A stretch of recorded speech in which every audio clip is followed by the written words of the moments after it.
Chapter 1.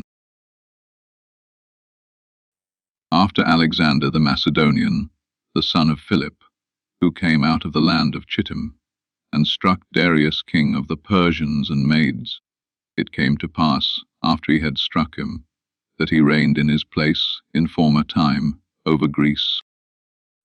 He fought many battles, won many strongholds, killed the kings of the earth, went through to the ends of the earth, and took spoils of a multitude of nations. The earth was quiet before him. He was exalted. His heart was lifted up.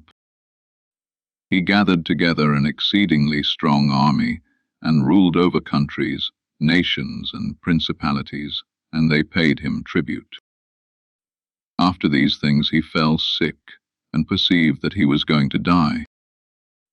He called his honorable servants, which had been brought up with him from his youth, and he divided to them his kingdom, while he was still alive. Alexander reigned 12 years, then he died. Then his servants ruled, each one in his place.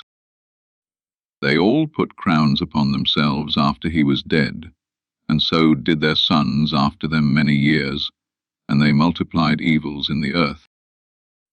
There came out of them a sinful root, Antiochus Epiphanes, son of Antiochus the king, who had been a hostage at Rome, and he reigned in the 137th year of the kingdom of the Greeks. In those days transgressors of the law came out of Israel, and persuaded many, saying, "Let's go make a covenant with the Gentiles around us, for since we were separated from them many evils have befallen us." That proposal was good in their eyes. Some of the people eagerly went to the king, and he authorized them to observe the ordinances of the Gentiles. So they built a gymnasium in Jerusalem according to the laws of the Gentiles. They made themselves uncircumcised, forsook the holy covenant, joined themselves to the Gentiles, and sold themselves to do evil. The kingdom was established in the sight of Antiochus, and he planned to reign over Egypt, that he might reign over both kingdoms. He entered into Egypt with a great multitude, with chariots, with elephants, with cavalry, and with a great navy. He made war against Ptolemy king of Egypt. Ptolemy was put to shame before him, and fled, and many fell wounded to death. They took possession of the strong cities in the land of Egypt, and he took the spoils of Egypt.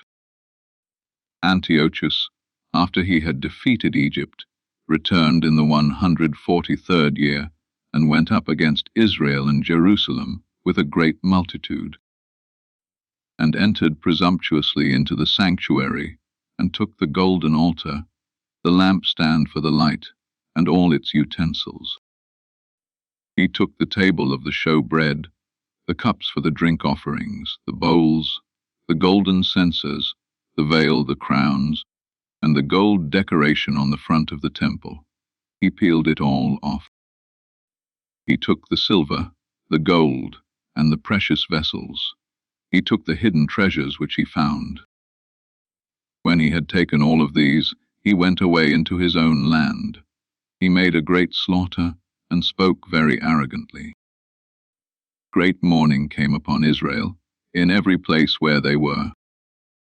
The rulers and elders groaned. The virgins and young men were made feeble. The beauty of the women was changed. Every bridegroom took up lamentation. She who sat in the marriage chamber was mourning. The land was moved for its inhabitants, and all the house of Jacob was clothed with shame. After 2 full years, the king sent a chief collector of tribute to the cities of Judah, and he came to Jerusalem with a great multitude. He spoke words of peace to them in subtlety, and they believed him. Then he fell upon the city suddenly, struck it very severely, and destroyed many people of Israel. He took the spoils of the city, set it on fire, and pulled down its houses and its walls on every side. They led captive the women and the children, and seized the livestock. Then they fortified the city of David with a large, strong wall and with strong towers, and it became their citadel. They put a sinful nation, transgressors of the law, there, and they strengthened themselves in it. They stored up weapons and food, and gathering together the spoils of Jerusalem, they stored them there, and they became a great menace. It became a place to lie in wait against the sanctuary, and an evil adversary to Israel continually. They shed innocent blood on every side of the sanctuary, and defiled the sanctuary. The inhabitants of Jerusalem fled because of them. She became a habitation of foreigners. She became foreign to those who were born in her, and her children forsook her. Her sanctuary was laid waste like a wilderness. Her feasts were turned into mourning, her Sabbaths into reproach, and her honor into contempt. According to her glory, so was her dishonor multiplied, and her exaltation was turned into mourning. King Antiochus wrote to his whole kingdom that all should be one people, and that each should forsake his own laws. All the nations agreed according to the word of the king. Many of Israel consented to his worship, sacrificed to the idols, and profaned the Sabbath. The king sent letters by the hand of messengers to Jerusalem and the cities of Judah, that they should follow laws strange to the land, and should forbid whole burnt offerings and sacrifice, and drink offerings in the sanctuary, and should profane the Sabbaths and feasts, and pollute the sanctuary and those who were holy, that they should build altars and temples and shrines for idols, and should sacrifice swine's flesh and unclean animals, and that they should leave their sons uncircumcised, that they should make their souls abominable with all manner of uncleanness and profanation, so that they might forget the law and change all the ordinances. Whoever doesn't do according to the word of the king, he shall die. He wrote according to all these words to his whole kingdom. He appointed overseers over all the people, and he commanded the cities of Judah to sacrifice, city by city. From the people were gathered together to them many, everyone who had forsaken the law, and they did evil things in the land. They made Israel to hide themselves in every place of refuge which they had. On the 15th day of Chislev, in the 145th year, they built an abomination of desolation upon the altar, and in the cities of Judah on every side they built idol altars. At the doors of the houses and in the streets they burned incense. They tore the books of the law which they found in pieces, and set them on fire. Anyone who was found with a book of the covenant, and if any consented to the law, the king's sentence delivered him to death. Thus did they in their might to Israel, to those who were found month by month in the cities. On the 25th day of the month, they sacrificed upon the idol altar that was on top of the altar of burnt offering. They put to death women who had circumcised their children, according to the commandment. They hung their babies around their necks, and their houses, and those who had circumcised them. Many in Israel were fully resolved, and confirmed in themselves not to eat unclean things. They chose to die, that they might not be defiled with the food, and that they might not profane the holy covenant, and they died. Exceedingly great wrath came upon Israel. Maccabees, chapter 2. In those days Mattathias the son of John, the son of Simeon, a priest of the sons of Jorib, from Jerusalem rose up, and he lived at Modin. And he had 5 sons, John, who was surnamed Gaddis, Simon, who was called Thassi, Judas, who was called Maccabeus, Eleazar, who was called Avaran, and Jonathan, who was called Aphus. He saw the blasphemies that were committed in Judah and in Jerusalem. And he said, "Woe is me! Why was I born to see the destruction of my people and the destruction of the holy city, and to dwell there, when it was given into the hand of the enemy, the sanctuary into the hand of foreigners? Her temple has become like a man who was glorious. Her vessels of glory are carried away into captivity. Her infants are slain in her streets. Her young men are slain with the enemy's sword. What nation has not inherited her palaces and taken possession of her spoils? Her adornment has all been taken away. Instead of a free woman, she has become a slave. Behold, our holy things, our beauty, and our glory are laid waste. The Gentiles have profaned them. Why should we live any longer?" Mattathias and his sons tore their clothes, put on sackcloth, and mourned exceedingly. And the king's officers, who were enforcing the apostasy, came into the city modern to sacrifice. Many of Israel came to them, and Mattathias and his sons were gathered together. The king's officers answered and spoke to Mattathias, saying, "You are a ruler and an honorable and great man in this city, and strengthened with sons and kindred. Now therefore come first and do the commandment of the king, as all the nations have done, including the men of Judah and those who remain in Jerusalem. You and your house will be numbered among the king's friends, and you and your sons will be honored with silver and gold and many gifts." And Mattathias answered and said with a loud voice, "If all the nations that are in the house of the king's dominion listen to him, to fall away each one from the worship of his fathers, and have made choice to follow his commandments, yet I and my sons and my kindred will walk in the covenant of our fathers. Far be it from us that we should forsake the law and the ordinances. We will not listen to the king's words, to turn aside from our worship, to the right hand or to the left." When he had finished speaking these words, a Jew came in the sight of all to sacrifice on the altar which was at Modin, according to the king's commandment. Mattathias saw it, so his zeal was kindled, and his guts trembled, and he vented his wrath according to judgment, and ran and killed him upon the altar. He killed the king's officer, who compelled men to sacrifice at the same time, and pulled down the altar. He was zealous for the law, even as Phinehas did to Zimri the son of Salu.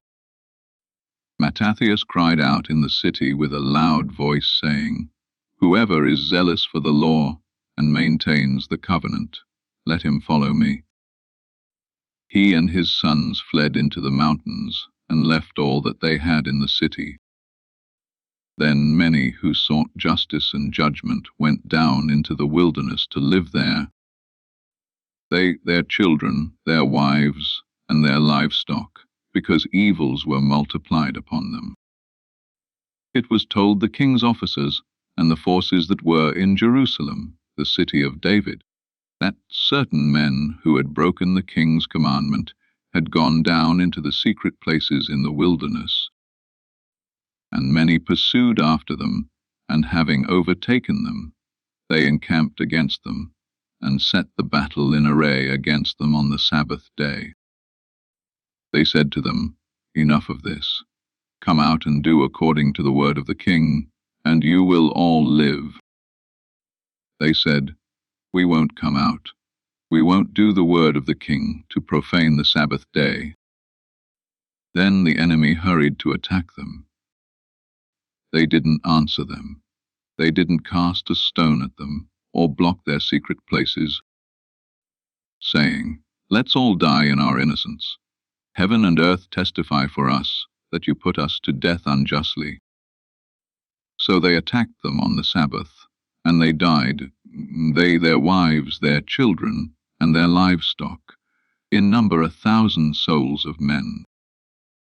When Mattathias and his friends found out about it, and they mourned over them exceedingly. One said to another, "If we all do as our kindred have done, and don't fight against the Gentiles for our lives and our ordinances, they will quickly destroy us from off the earth." So they decided that day, saying, "Whoever comes against us to battle on the Sabbath day, let's fight against him, and we will in no way all die, as our kindred died in the secret places." Then a company of the Hasideans, mighty men of Israel, everyone who offered himself willingly for the law, were gathered together to them. All those who fled from the evils were added to them, and supported them. They mustered an army, and struck sinners in their anger, and lawless men in their wrath. The rest fled to the Gentiles for safety.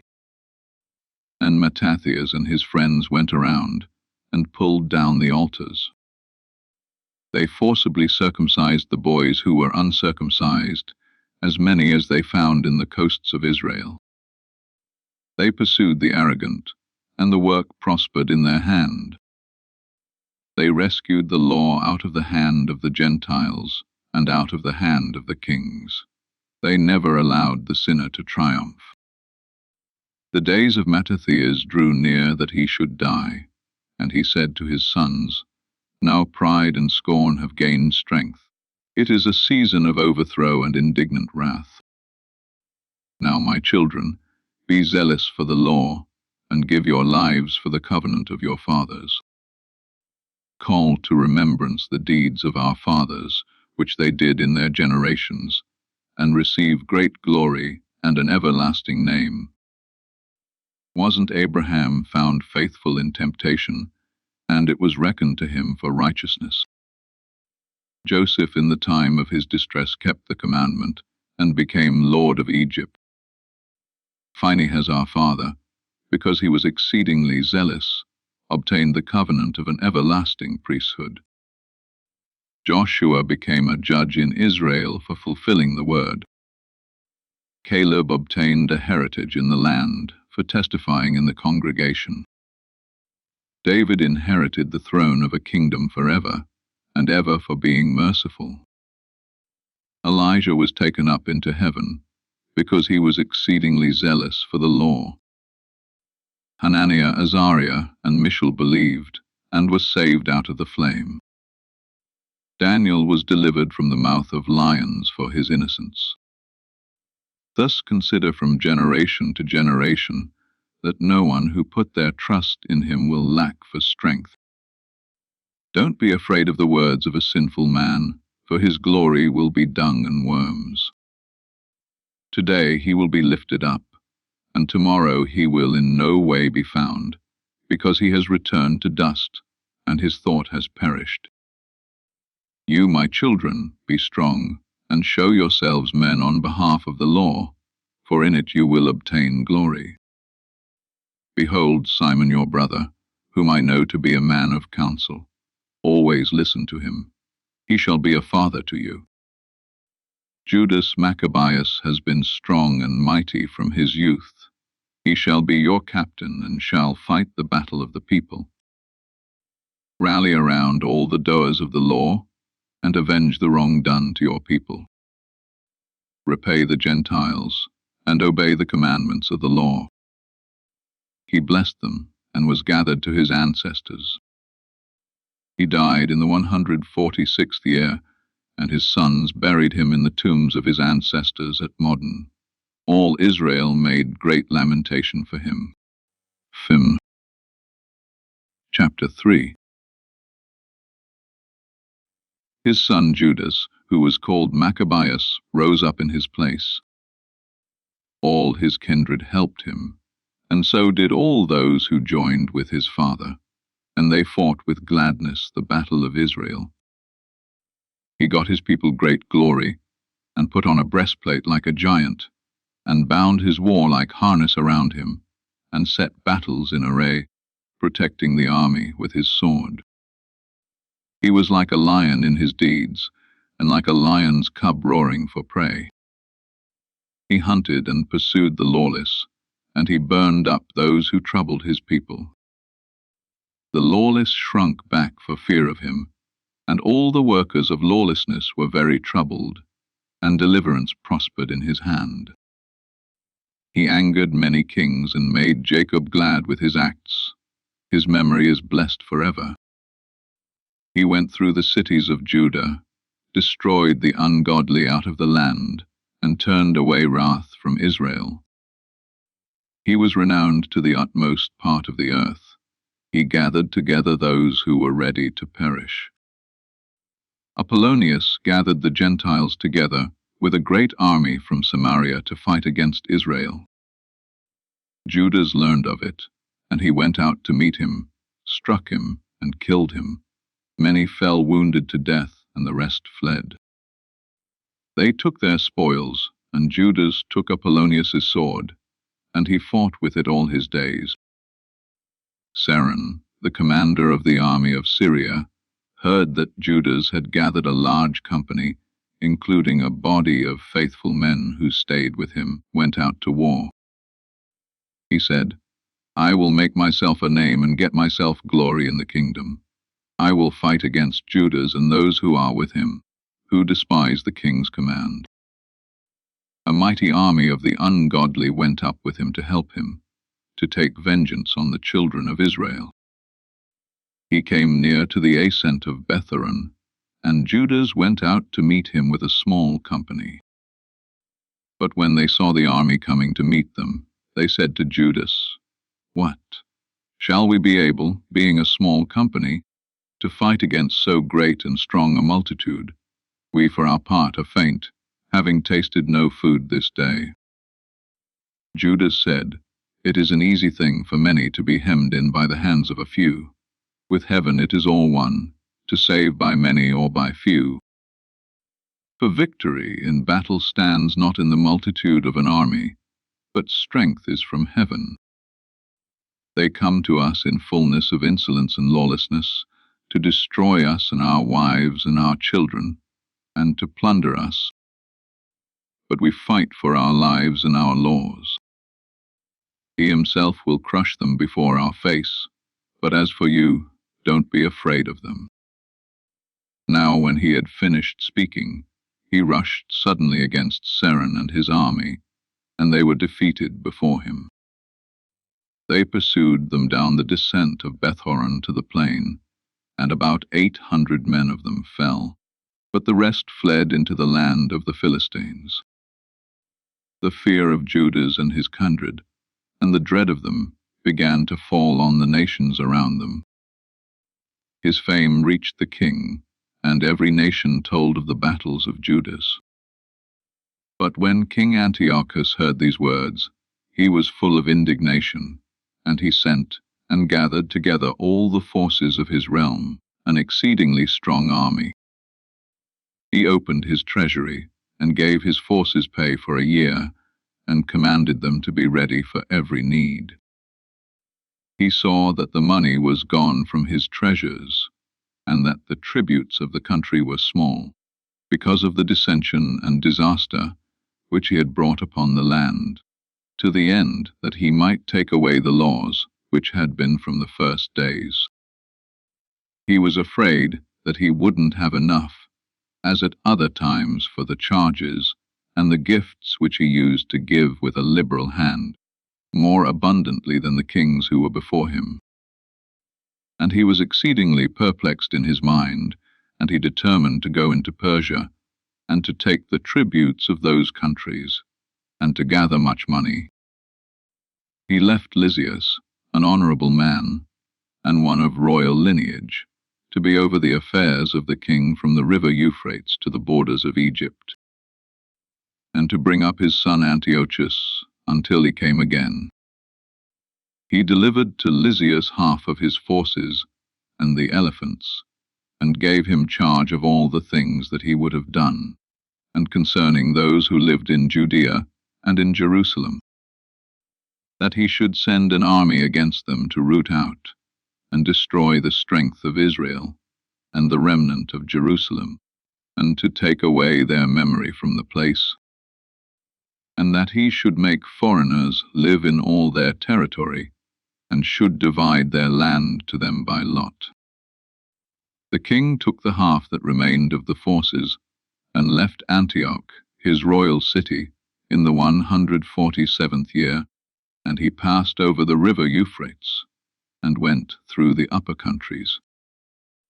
Lysias chose Ptolemy the son of Dorymenes, Nicanor, and Gorgias, mighty men of the king's friends, and with them he sent 40,000 infantry and 7,000 cavalry to go into the land of Judah, and to destroy it, according to the word of the king. They set out with all their army, and came and encamped near Emos in the plain country. The merchants of the country heard of their fame, and took silver and gold in large quantities, and fetters, and came into the camp to take the children of Israel for slaves. Forces of Syria and of the land of the Philistines joined with them. Judah and his kindred saw that evils were multiplied, and that the forces were encamping in their borders. They learned about the king's words which he had commanded, to destroy the people and make an end of them. Then they each said to his neighbor, "Let's repair the ruins of our people. Let's fight for our people and the holy place." The congregation was gathered together, that they might be ready for battle, and that they might pray and ask for mercy and compassion. Jerusalem was without inhabitant like a wilderness.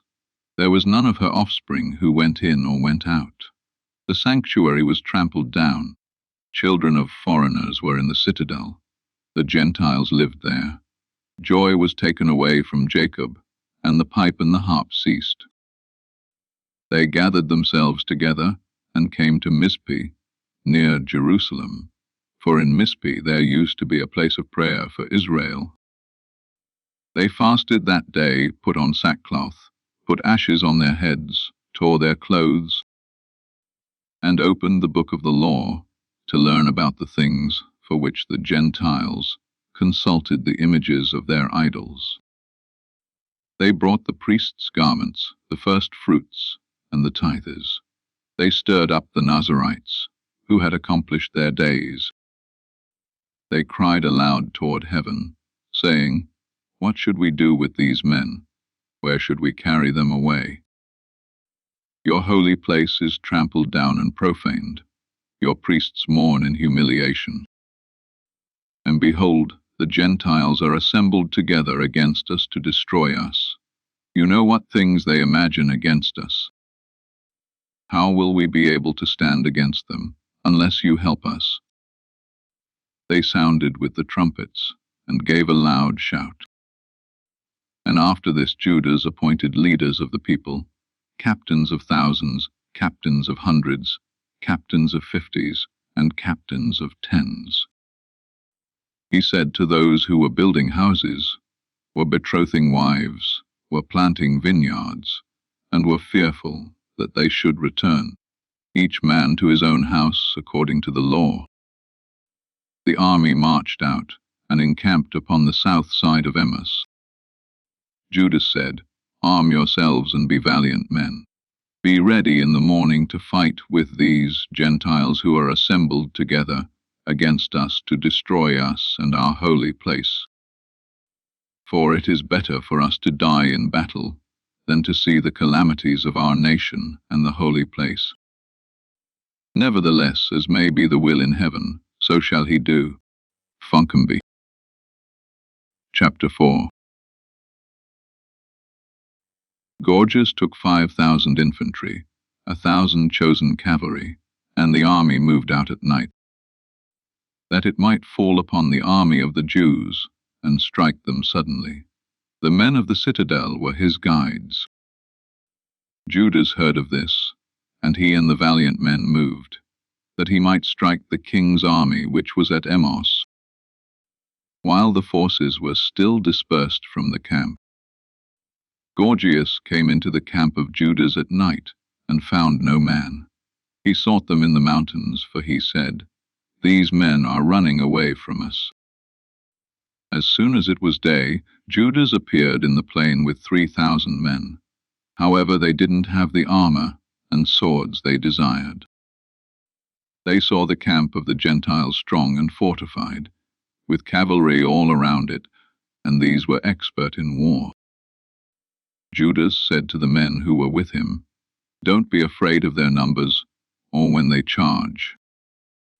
Remember how our fathers were saved in the Red Sea, when Pharaoh pursued them with an army. Now let's cry to heaven, if he will have us, and will remember the covenant of our fathers, and destroy this army before our face today. Then all the Gentiles will know that there is one who redeems and saves Israel." The foreigners lifted up their eyes and saw them coming near them. They went out of the camp to battle. Those who were with Judas sounded their trumpets and joined battle. The Gentiles were defeated and fled into the plain. But all those in the rear fell by the sword. They pursued them to Gazara and to the plains of Idumea, Azotus, and Jamnia. About 3,000 of those men fell. Then Judas and his army returned from pursuing them. And he said to the people, "Don't be greedy for the spoils, because there is a battle before us. Gorgias and his army are near us on the mountain. But stand now against our enemies and fight against them, and afterwards take the spoils with boldness." While Judas was finishing this speech, a part of them appeared looking out from the mountain. They saw that their army had been put to flight, and that the Jews were burning the camp, for the smoke that was seen declared what was done. But when they perceived these things, they were very afraid, perceiving also the army of Judas in the plain ready for battle. They all fled into the land of the Philistines. Judas returned to plunder the camp, and they took much gold, silver, blue, sea purple, and great riches. Then they returned home, and sang a song of thanksgiving, and gave praise to heaven, because he is good, because his mercy endures forever. Israel had a great deliverance that day. The foreigners who had escaped came and told Lysias all the things that had happened. When he heard of it, he was confounded and discouraged, because the things he desired had not been done to Israel, nor had such things happened as the king commanded him. In the next year he gathered together 60,000 chosen infantry and 5,000 cavalry, that he might subdue them. They came into Idumea and encamped at Bethshura. Judas met them with 10,000 men. He saw that the army was strong, and he prayed and said, "Blessed are you, O Saviour of Israel, who defeated the attack of the mighty warrior by the hand of your servant David, and delivered the army of the Philistines into the hands of Jonathan the son of Saul, and of his armor-bearer. Hem in this army in the hand of your people Israel, and let them be ashamed for their army and their cavalry. Give them faintness of heart, cause the boldness of their strength to melt away, and let them quake at their destruction. Strike them down with the sword of those who love you, and let all who know your name praise you with thanksgiving." They joined in battle, and about 5,000 men of Lysias' army fell. They fell down near them. But when Lysias saw that his troops were put to flight, and the boldness that had come upon those who were with Judas, and how they were ready either to live or to die nobly, he withdrew to Antioch, and gathered together hired soldiers, that he might come again into Judea with an even greater army. But Judas and his kindred said, "Behold, our enemies are defeated. Let's go up to cleanse the holy place and to rededicate it." All the army was gathered together, and they went up to Mount Zion. They saw the sanctuary laid desolate, the altar profaned, the gates burned up, shrubs growing in the courts as in a forest, or as on one of the mountains, and the priests' chambers pulled down. And they tore their clothes, made great lamentation, put ashes upon their heads. fell on their faces to the ground, blew with the solemn trumpets, and cried toward heaven. Then Judas appointed certain men to fight against those who were in the citadel until he had cleansed the holy place. He chose blameless priests who were devoted to the law, and they cleansed the holy place and carried the defiled stones out to an unclean place. They deliberated what to do with the altar of burnt offerings, which had been profaned. A good plan came into their mind, that they should pull it down, lest it would be a reproach to them, because the Gentiles had defiled it. So they pulled down the altar and laid up the stones on the temple hill in a convenient place, until a prophet would come to give an answer concerning them. They took whole stones according to the law, and built a new altar like the former. They built the holy place and the inner parts of the house, and they consecrated the courts. They made new holy vessels, and they brought the lampstand, the altar of incense, and the table into the temple. They burned incense on the altar, and they lit the lamps that were upon the lampstand, and they gave light in the temple. They set loaves upon the table, hung up the curtains, and finished all the work which they had done. They rose up early in the morning, on the 25th day of the 9th month, which is the month Chislev, in the 148th year, and offered sacrifice according to the law on the new altar of burnt offerings which they had made. At the time and day the Gentiles had profaned it, even then it was dedicated with songs, harps, lutes, and with cymbals. All the people fell on their faces, worshipped, and gave praise toward heaven, which had given them good success. They celebrated the dedication of the altar 8 days, and offered burnt offerings with gladness, and sacrificed a sacrifice of deliverance and praise.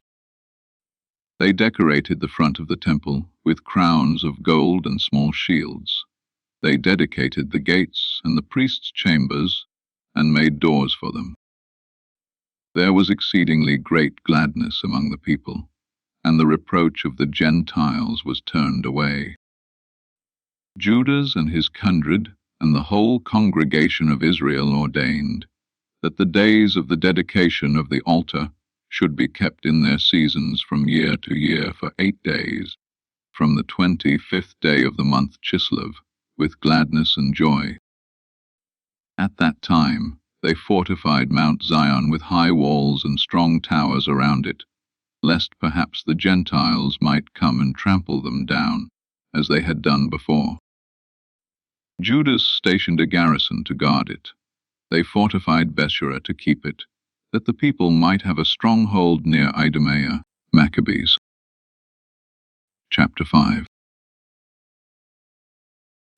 It came to pass, when the Gentiles all around heard that the altar had been rebuilt and the sanctuary dedicated as before, they were exceedingly angry. They took counsel to destroy the race of Jacob that was in the midst of them, and they began to kill and destroy among the people.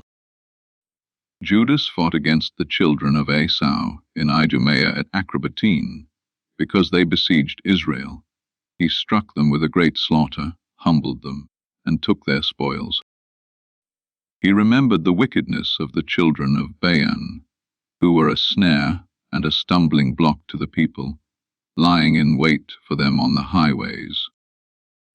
They were shut up by him in the towers. He encamped against them, and destroyed them utterly, and burned with fire the towers of the place, with all who were in them. He passed over to the children of Ammon, and found a mighty band and many people, with Timotheus for their leader. He fought many battles with them, and they were defeated before his face. He struck them, and took possession of Jazer and its villages, and returned again into Judea. The Gentiles who were in Gilead gathered themselves together against the Israelites who were on their borders, to destroy them. They fled to the stronghold of Dithema, and sent letters to Judas and his kindred, saying, "The Gentiles who are around us are gathered together against us to destroy us. They are preparing to come and get possession of the stronghold where we fled for refuge, and Timotheus is the leader of their army. Now therefore come and deliver us from their hand, for many of us have fallen. All our kindred who were in the land of Tubius have been put to death.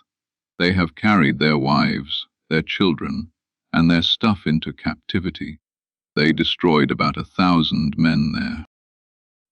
While the letters were still being read, behold, other messengers came from Galilee with their clothes torn, bringing a similar report, saying, "People of Ptolemais, of Tyre, of Sidon, and all Galilee of the Gentiles have gathered together to destroy us."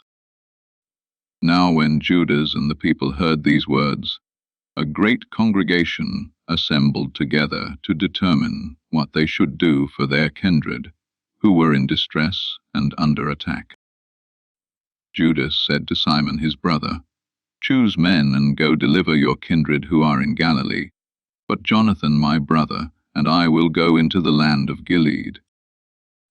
He left Joseph the son of Zacharias and Azarias as leaders of the people, with the remnant of the army in Judea to guard it.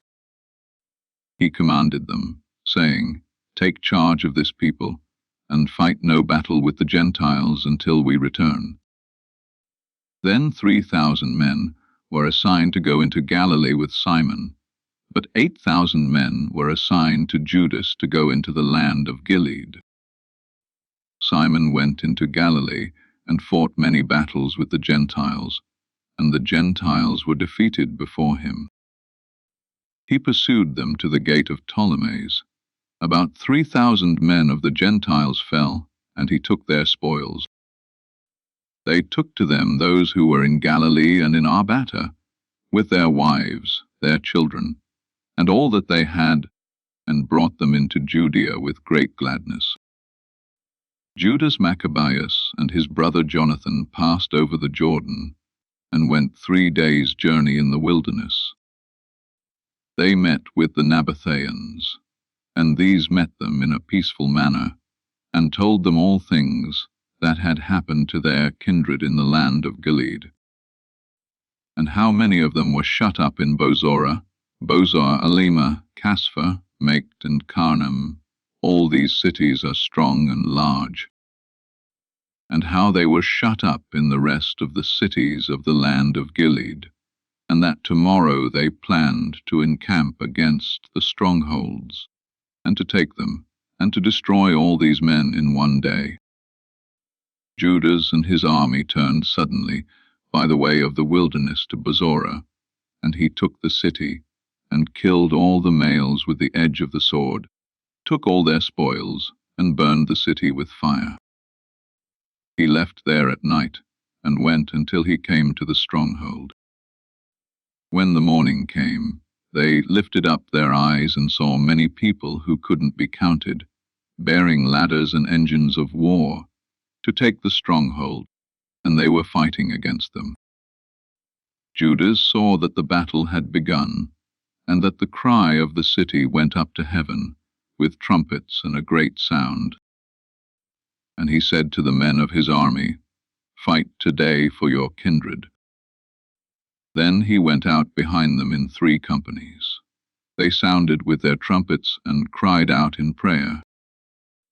And the army of Timotheus perceived that it was Maccabeus, and they fled from before him. He struck them with a great slaughter. About 8,000 men of them fell on that day. He turned away to Mizpeh and fought against it, took it, killed all its males, took its spoils, and burned it with fire. From there he marched and took Caspha, Maked, Bozrah, and the other cities of the land of Gilead. Now after these things, Timotheus gathered another army, and encamped near Raphon beyond the brook. Judas sent men to spy on the army, and they brought him word, saying, All the Gentiles who are around us are gathered together to them, an exceedingly great army. They have hired Arabians to help them, and are encamped beyond the brook, ready to come against you to battle. So Judas went to meet them. Timotheus said to the captains of his army, when Judas and his army drew near to the brook of water, if he crosses over to us first, we won't be able to withstand him, for he will certainly defeat us. But if he is afraid, and encamps beyond the river, we will cross over to him and defeat him. Now when Judas came near to the water brook, he caused the scribes of the people to remain by the brook, and commanded them, saying, Allow no man to encamp, but let all come to the battle. Then he crossed over the first against them, and all the people after him, and all the Gentiles were defeated before his face, and threw away their weapons, and fled to the temple at Carnum. They took the city and burned the temple with fire, together with all who were in it. Carnum was subdued. They couldn't stand any longer before the face of Judas. Judas gathered together all Israel, those who were in the land of Gilead, from the least to the greatest, with their wives, their children, and their stuff, an exceedingly great army, that they might come into the land of Judah. They came as far as Ephron, and this same city was large and very strong. It was on the road where they were going. They couldn't turn away from it on the right hand or on the left, but needed to pass through the middle of it. The people of the city shut them out, and blocked the gates with stones. Judas sent to them with words of peace, saying, We will pass through your land to go into our own land, and no one will harm you. We will only pass by on our feet. But they wouldn't open to him. Then Judas commanded proclamation to be made in the army, that each man should encamp in the place where he was. So the men of the army encamped, and fought against the city all that day and all that night, and the city was delivered into his hands. He destroyed all the males with the edge of the sword, razed the city, took its plunder, and passed through the city over those who were slain. They went over the Jordan into the great plain near Bethshan. And Judas gathered together those who lagged behind, and encouraged the people all the way through, until he came into the land of Judah. They went up to Mount Zion with gladness and joy, and offered whole burnt offerings, because not so much as one of them was slain, until they returned in peace. In the days when Judas and Jonathan were in the land of Gilead, and Simon his brother in Galilee before Ptolemais, Joseph the son of Zacharias and Azarias, rulers of the army, heard of their exploits and of the war, and what things they had done. They said, Let's also get us a name, and let's go fight against the Gentiles who are around us. So they gave orders to the men of the army that was with them, and went toward Jamnia. Gorgias and his men came out of the city to meet them in battle. Joseph and Azarias were put to flight, and were pursued to the borders of Judea. About 2,000 men of Israel fell on that day. There was a great overthrow among the people, because they didn't listen to Judas and his kindred, thinking to do some exploit. But they were not of the family of those men by whose hand deliverance was given to Israel. The man Judas and his kindred were glorified exceedingly in the sight of all Israel and of all the Gentiles, wherever their name was heard of. Men gathered together to them, acclaiming them. Judas and his kindred went out and fought against the children of Esau in the land toward the south. He struck Hebron and its villages, pulled down its strongholds, and burned its towers all around. He marched to go into the land of the Philistines, and he went through Samaria. In that day certain priests, desiring to do exploits there, were slain in battle, when they went out to battle unadvisedly. But Judas turned toward Azotus, to the land of the Philistines, pulled down their altars, burned the carved images of their gods with fire, took the plunder of their cities, and returned into the land of Judah. 1 Maccabees, chapter 6. King Antiochus was traveling through the upper countries, and he heard that in Ilimes in Persia there was a city renowned for riches, for silver and gold, and that the temple which was in it was exceedingly rich, and that in it were golden shields, breastplates, and weapons which Alexander, son of Philip, the Macedonian king, who reigned first among the Greeks, left behind there. So he came and tried to take the city and to pillage it, and he was not able, because his plan was known to them of the city. And they rose up against him in battle. He fled and returned to Babylon with great disappointment. Then someone came into Persia bringing him news that the armies which went against the land of Judah had been put to flight, and that Lysias went first with a strong army, and was put to shame before them, and that they had grown strong because of weapons, power, and a supply of plunder, which they took from the armies that they had cut off, and that they had pulled down the abomination which he had built upon the altar that was in Jerusalem, and that they had surrounded the sanctuary with high walls, as before, and also Bethshura, his city. It came to pass, when the king heard these words, he was astonished and moved exceedingly. He laid himself down on his bed, and fell sick for grief, because it had not turned out for him as he had planned. He was there many days, because great grief continually gripped him, and he realized that he would die. He called for all his friends, and said to them, "Sleep departs from my eyes, and my heart fails because of worry." I said in my heart, "To what suffering I have come! How great a flood it is that I am in now! For I was gracious and loved in my power. But now I remember the evils which I did at Jerusalem, and that I took all the vessels of silver and gold that were in it, and sent out to destroy the inhabitants of Judah without a cause. I perceive that it is because of this that these evils have come upon me. Behold, I am perishing through great grief in a strange land." Then he called for Philip, one of his friends, and set him over all his kingdom. He gave him his crown, his robe, and his signet ring, so that he could guide Antiochus his son, and nourish him up that he might be king. Then King Antiochus died there in the 149th year. When Lysias learned that the king was dead, he set up Antiochus his son to reign, whom he had nourished up being young, and he called his name Eupator. Those who were in the citadel kept hemming Israel in around the sanctuary, and always sought to harm them and to strengthen the Gentiles. Judas planned to destroy them, and called all the people together to besiege them. They were gathered together, and besieged them in the 150th year, and he made mounds to shoot from, and engines of war. Some of those who were hemmed in came out, and some of the ungodly men of Israel were joined to them.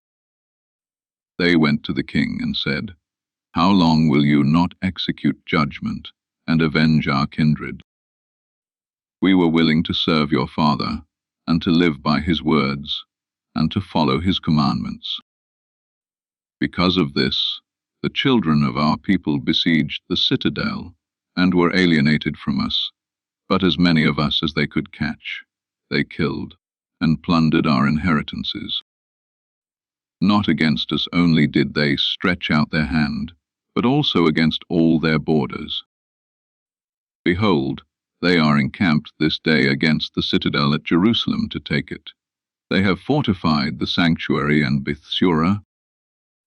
If you don't quickly prevent them, they will do greater things than these, and you won't be able to control them." When the king heard this, he was angry, and gathered together all his friends, the rulers of his army, and those who were over the cavalry. Bands of hired soldiers came to him from other kingdoms, and from islands of the sea. The number of his forces was 100,000 infantry, and 20,000 cavalry, and 32 elephants trained for war. They went through Idumea, and encamped against Beshura, and fought against it many days, and made engines of war. The Jews came out and burned them with fire, and fought valiantly. Judas marched away from the citadel and encamped at Bethzacharias, near the king's camp. The king rose early in the morning, and marched his army at full speed along the road to Bethzacharias. His forces made themselves ready to battle, and sounded their trumpets. They offered the elephants the juice of grapes and mulberries, that they might prepare them for the battle. They distributed the animals among the phalanxes. They set by each elephant 1,000 men armed with coats of mail and helmets of brass on their heads. 500 chosen cavalry were appointed for each elephant. These were ready beforehand, wherever the elephant was. Wherever the elephant went, they went with it. They didn't leave it. Strong, covered wooden towers were upon them, one upon each elephant, fastened upon it with secure harnesses. Upon each were 4 valiant men who fought upon them, beside his Indian driver. The rest of the cavalry he set on this side, and that side on the 2 flanks of the army, striking terror into the enemy, and protected by the phalanxes. Now when the sun shone upon the shields of gold and brass, the mountains lit up and blazed like flaming torches. A part of the king's army was spread upon the high hills, and some on the low ground, and they went on firmly and in order. All who heard the noise of their multitude, the marching of the multitude, and the rattling of the weapons trembled, for the army was exceedingly great and strong. Judas and his army drew near for battle, and 600 men of the king's army fell. Eleazar, who was called Avaran, saw one of the animals armed with royal breastplates, and it was taller than all the animals, and the king seemed to be on it. He gave his life to deliver his people, and to get himself an everlasting name. He ran upon him courageously into the midst of the phalanx, and killed on the right hand and on the left, and they parted away from him on this side and on that. He crept under the elephant, and stabbed it from beneath, and killed it. The elephant fell to the earth upon him, and he died there. They saw the strength of the kingdom, and the fierce attack of the army, and turned away from them. But the soldiers of the king's army went up to Jerusalem to meet them, and the king encamped toward Judea and toward Mount Zion. He made peace with the people of Bethsura. He came out of the city, because they had no food there to endure the siege, because it was a Sabbath to the land. The king took Bethsura, and appointed a garrison there to keep it. He encamped against the sanctuary many days, and set there mounds to shoot from, and engines of war, and machines for throwing fire and stones, and weapons to throw darts and slings. The Jews also made engines of war against their engines, and fought for many days. But there was no food in the sanctuary, because it was the 7th year, and those who fled for safety into Judea from among the Gentiles had eaten up the rest of the stores. There were only a few people left in the sanctuary, because the famine prevailed against them, and they were scattered, each man to his own place. Lysias heard that Philip, whom Antiochus the king, while he was yet alive, appointed to raise his son Antiochus to be king, had returned from Persia and Media, and with him the forces that went with the king, and that he was seeking to take control of the government. He made haste and gave orders to depart. He said to the king and the leaders of the army and to the men, "We get weaker daily, our food is scant. The place where we encamp is strong, and the affairs of the kingdom lie upon us. Now therefore let's negotiate with these men, and make peace with them and with all their nation, and covenant with them, that they may walk after their own laws, as before. For because of their laws which we abolished they were angered, and did all these things." The speech pleased the king and the princes, and he sent to them to make peace, and they accepted it. The king and the princes swore to them. On these conditions they came out from the stronghold. Then the king entered into Mount Zion. He saw the strength of the place, and broke the oath which he had sworn, and gave orders to pull down the wall all around. Then he left in haste and returned to Antioch, and found Philip master of the city. He fought against him, and took the city by force. 1. Chapter 7. In the 151st year, Demetrius the son of Seleucus came out of Rome, and went up with a few men to a city by the sea, and reigned there. It came to pass, when he would go into the house of the kingdom of his fathers, that the army laid hands on Antiochus and Lysias, to bring them to him. The thing became known to him, and he said, "Don't show me their faces." So the army killed them. Then Demetrius sat upon the throne of his kingdom. All the lawless and ungodly men of Israel came to him. Alcimus was their leader, desiring to be high priest. They accused the people to the king, saying, "Judas and his kindred have destroyed all your friends, and have scattered us from our own land. Now therefore send a man whom you trust, and let him go and see all the destruction which he has brought on us and the king's country, and how he has punished them and all who helped them." So the king chose Maccabees, one of the king's friends, who was ruler in the country beyond the river, and was a great man in the kingdom, and faithful to the king. He sent him and that ungodly Alcimus, whom he made the high priest, and he commanded him to take vengeance upon the children of Israel. They marched away, and came with a great army into the land of Judah. He sent messengers to Judas and his kindred with words of peace deceitfully. They paid no attention to their words, for they saw that they had come with a great army. A group of scribes gathered together to Alcimus and Maccabees to seek just terms. The Hasideans were the first among the children of Israel who sought peace from them.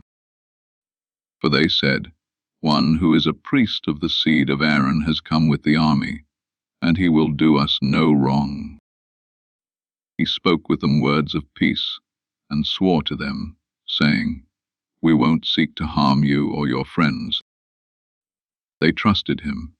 Then he seized 60 men of them, and killed them in one day, according to the word which was written. The flesh of your saints and their blood was shed all around Jerusalem, and there was no one to bury them. The fear and the dread of them fell upon all the people, for they said, "There is neither truth nor justice in them, for they have broken the covenant and the oath which they swore." Maccabees withdrew from Jerusalem and encamped in Bezeth. He sent and seized many of the deserters who were with him, and some of the people, and he killed them, throwing them into a large pit.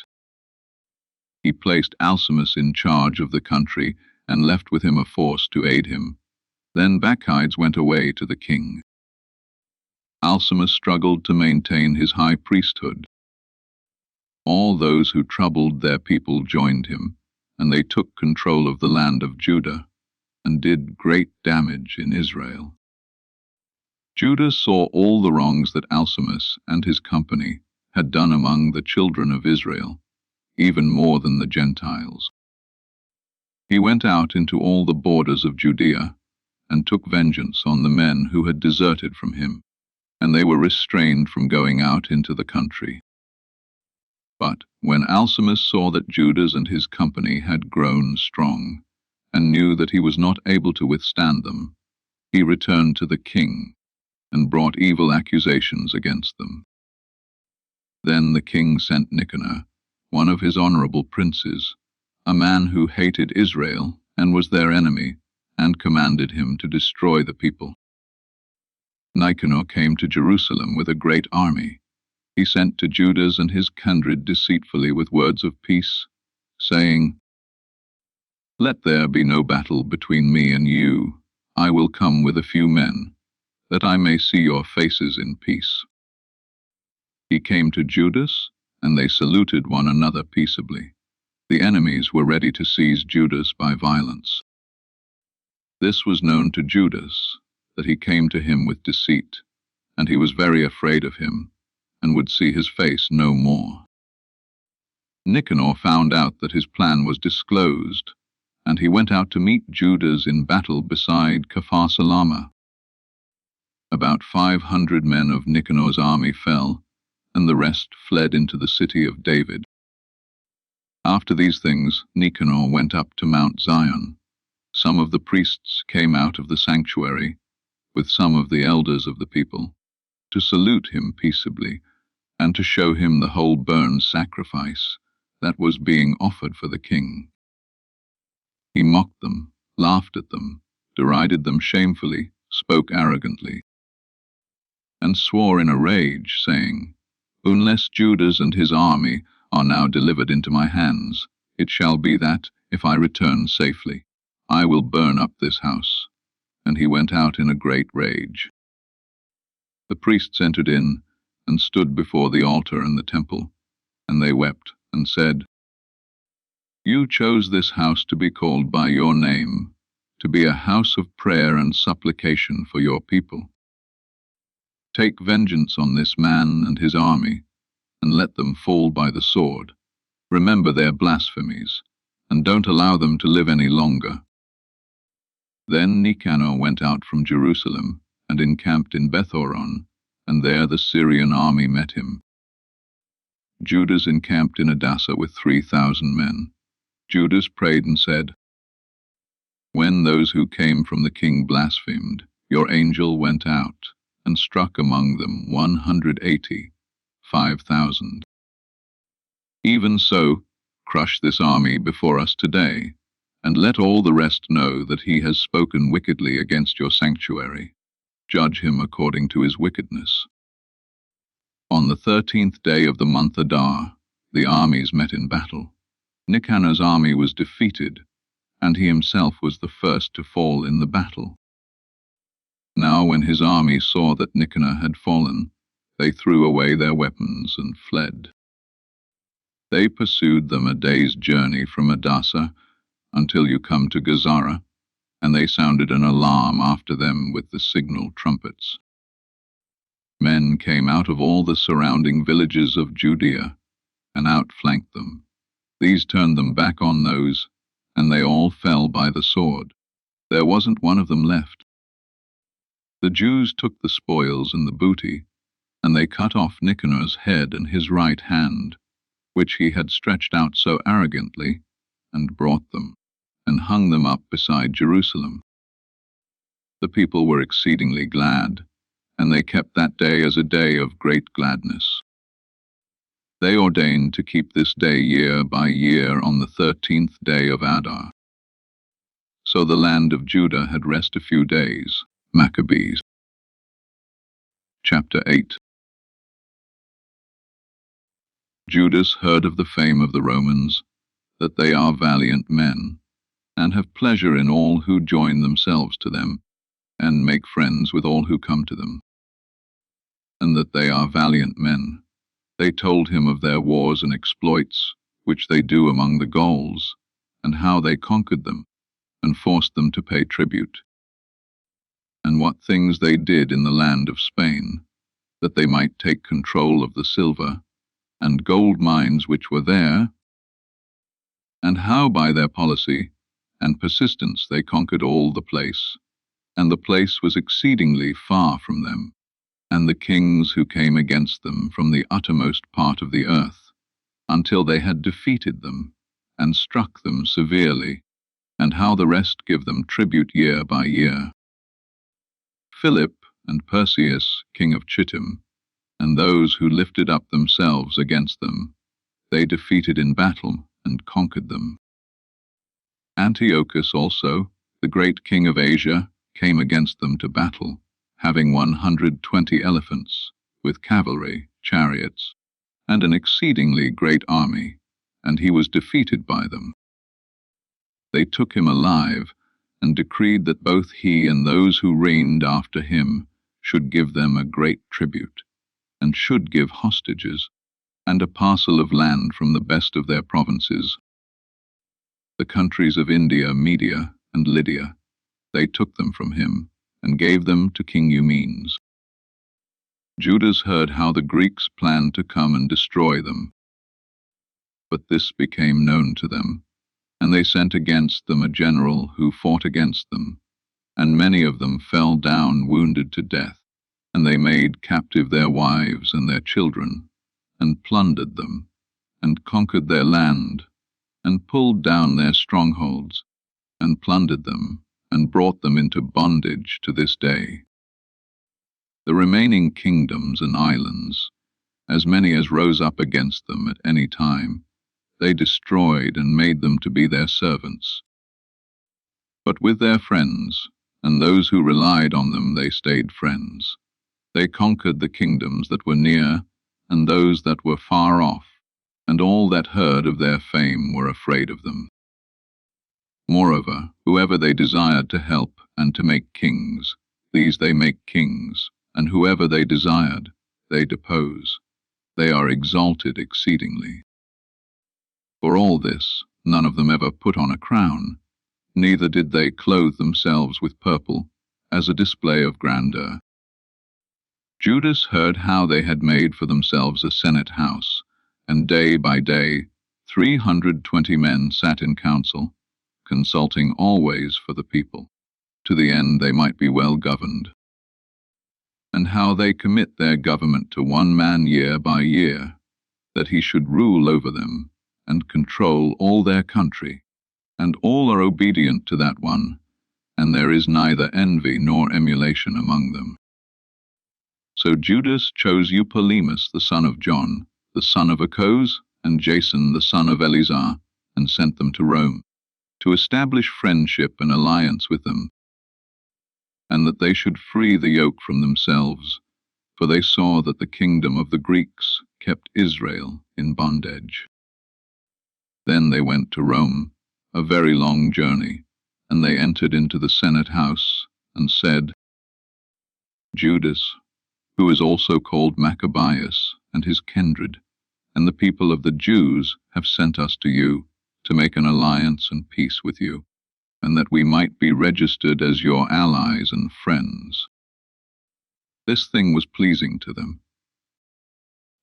This is the copy of the writing, which they wrote back again on tables of brass, and sent to Jerusalem, that it might be with them there, for a memorial of peace and alliance. Good success be to the Romans, and to the nation of the Jews by sea and by land forever. May the sword and the enemy be far from them. But if war arises for Rome first, or any of their allies in all their dominion, the nation of the Jews shall help them as allies, as the occasion shall indicate to them, with all their heart. To those who make war upon them, they shall not give supplies, food, weapons, money, or ships, as it has seemed good to Rome, and they shall keep their ordinances without taking anything in return. In the same way, moreover, if war comes first upon the nation of the Jews, the Romans shall willingly help them as allies, as the occasion shall indicate to them.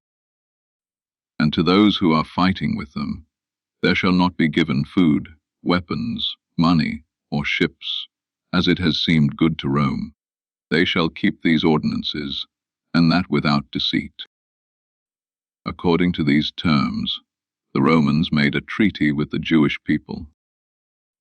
But if hereafter the one party and the other shall determine to add or diminish anything, they shall do it at their pleasure, and whatever they add or take away shall be ratified.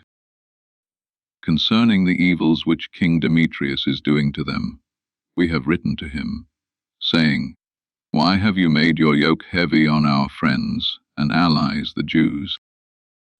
If therefore they plead any more against you, we will do them justice, and fight with you on sea and on land.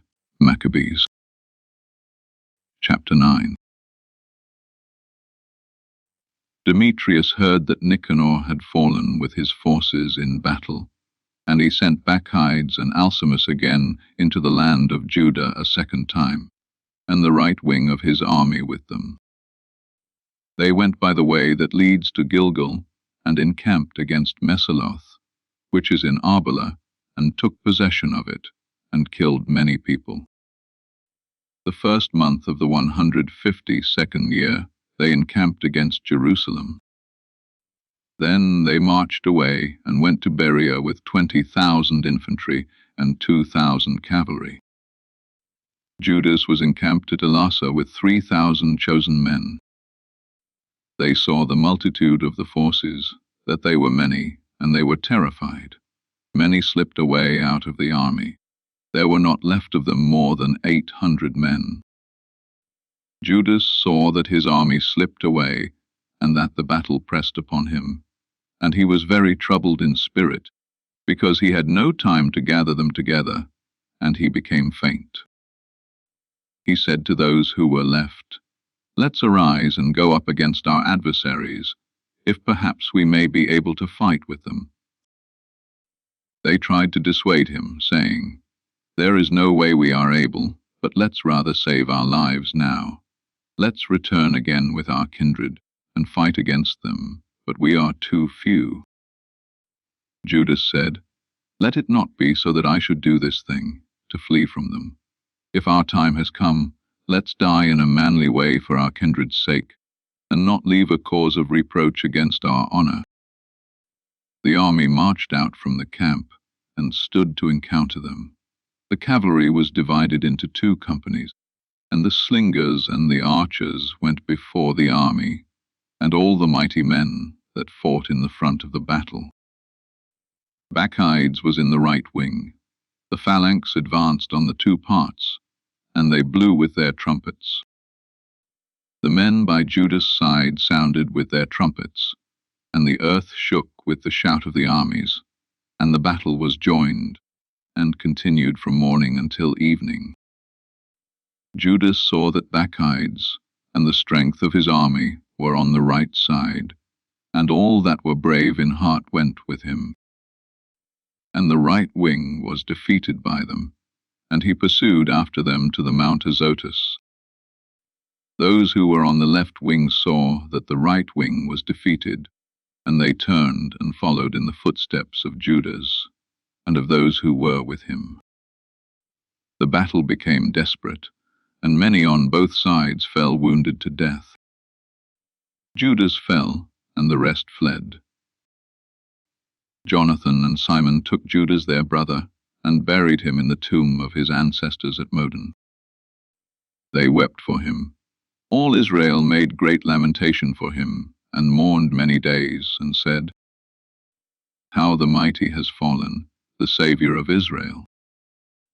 The rest of the acts of Judas, and his wars, and the valiant deeds which he did, and his greatness are not written, for they were exceedingly many.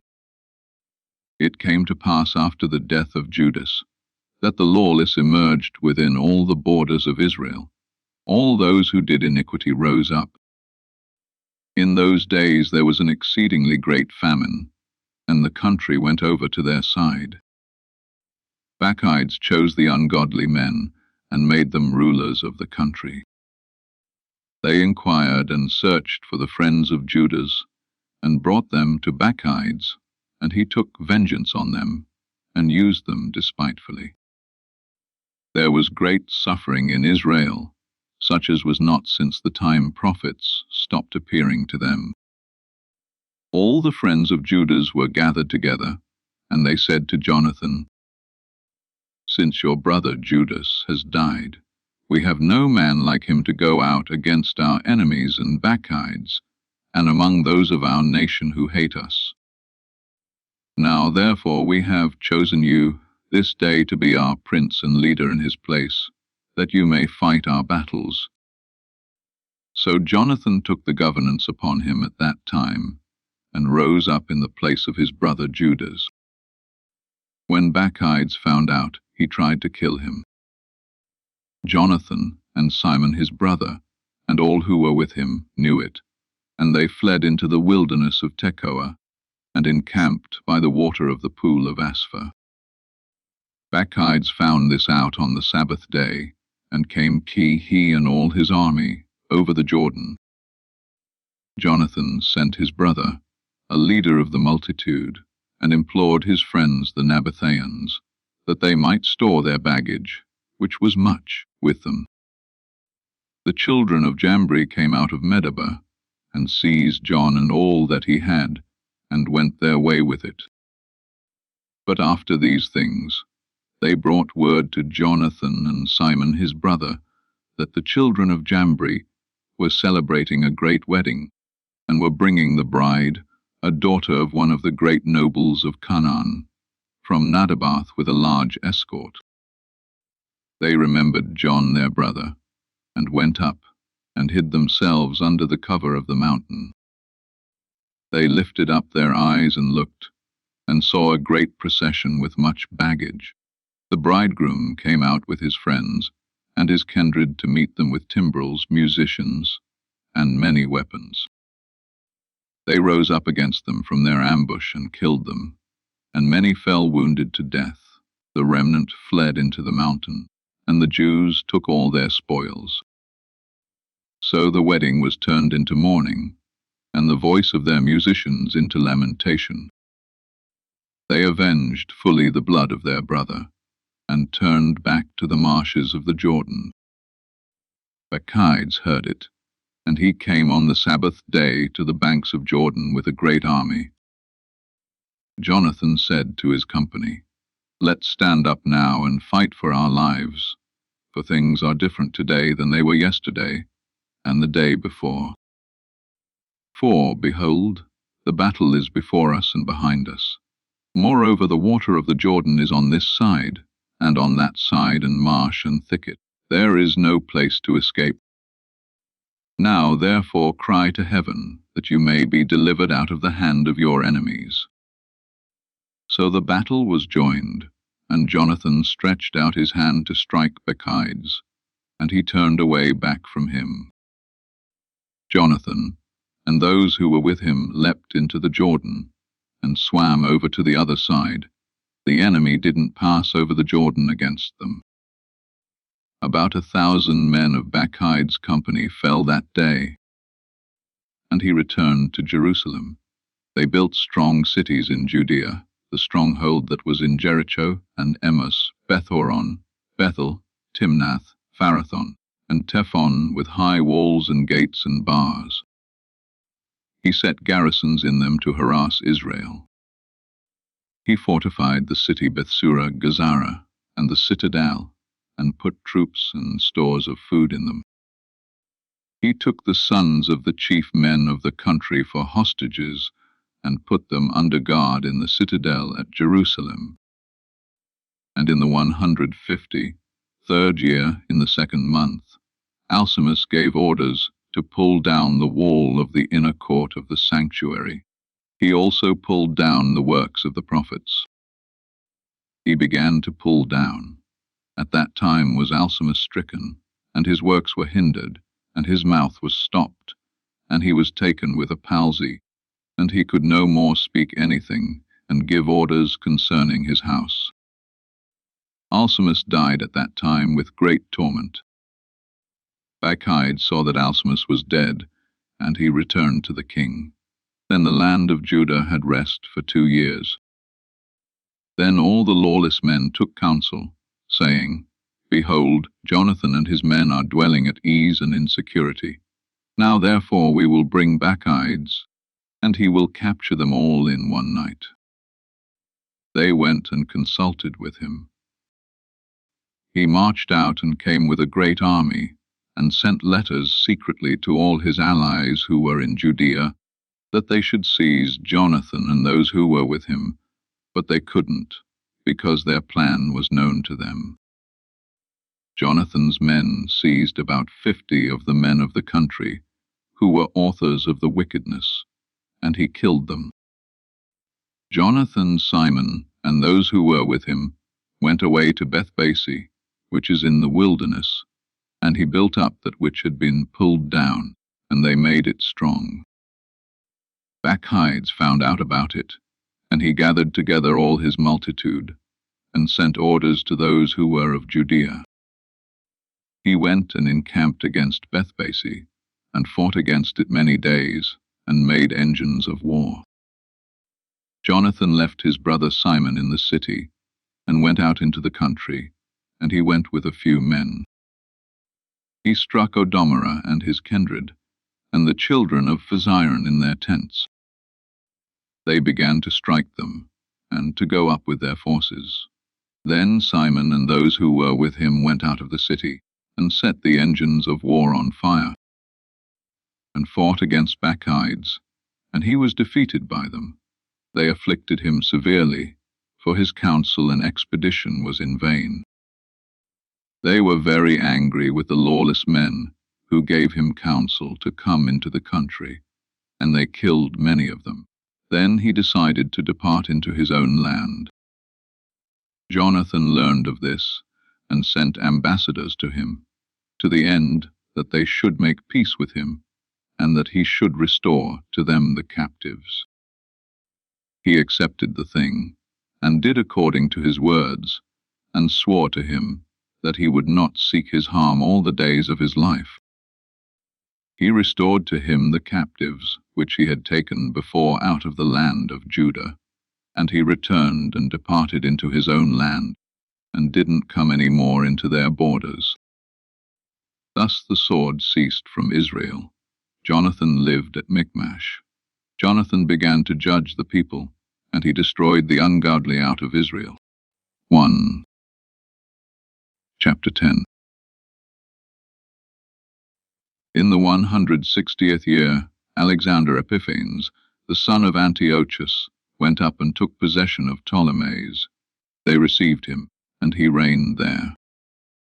King Demetrius heard about this, and he gathered together exceedingly great forces, and went out to meet him in battle. Demetrius sent a letter to Jonathan with words of peace, so as to honor him. For he said, "Let's go beforehand to make peace with them, before he makes peace with Alexander against us. For he will remember all the evils that we have done against him, and to his kindred and to his nation." So he gave him authority to gather together forces, and to provide weapons, and that he should be his ally. He also commanded that they should release the hostages that were in the citadel to him. Jonathan came to Jerusalem, and read the letter in the hearing of all the people, and of those who were in the citadel. They were very afraid when they heard that the king had given him authority to gather together an army. Those in the citadel released the hostages to Jonathan, and he restored them to their parents. Jonathan lived in Jerusalem, and began to build and renew the city. He commanded those who did the work to build the walls and encircle Mount Zion with square stones for defense, and they did so. The foreigners who were in the strongholds which Bacchides had built fled away. Each man left his place and departed into his own land. Only at Bethshura there were left some of those who had forsaken the law and the commandments, for it was a place of refuge to them. King Alexander heard all the promises which Demetrius had sent to Jonathan. They told him of the battles and the valiant deeds which he and his kindred had done, and of the troubles which they had endured. So he said, "Could we find another man like him?" Now we will make him our friend and ally."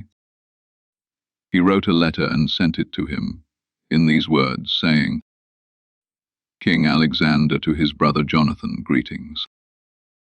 We have heard of you, that you are a mighty man of valor, and worthy to be our friend. Now we have appointed you this day to be high priest of your nation, and to be called the king's friend, and to take our side, and to keep friendship with us." He also sent to him a purple robe and a golden crown.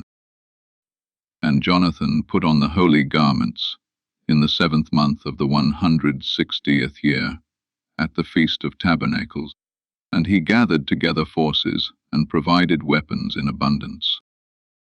When Demetrius heard these things, he was grieved and said, "What is this that we have done, that Alexander has gotten ahead of us in establishing friendship with the Jews to strengthen himself?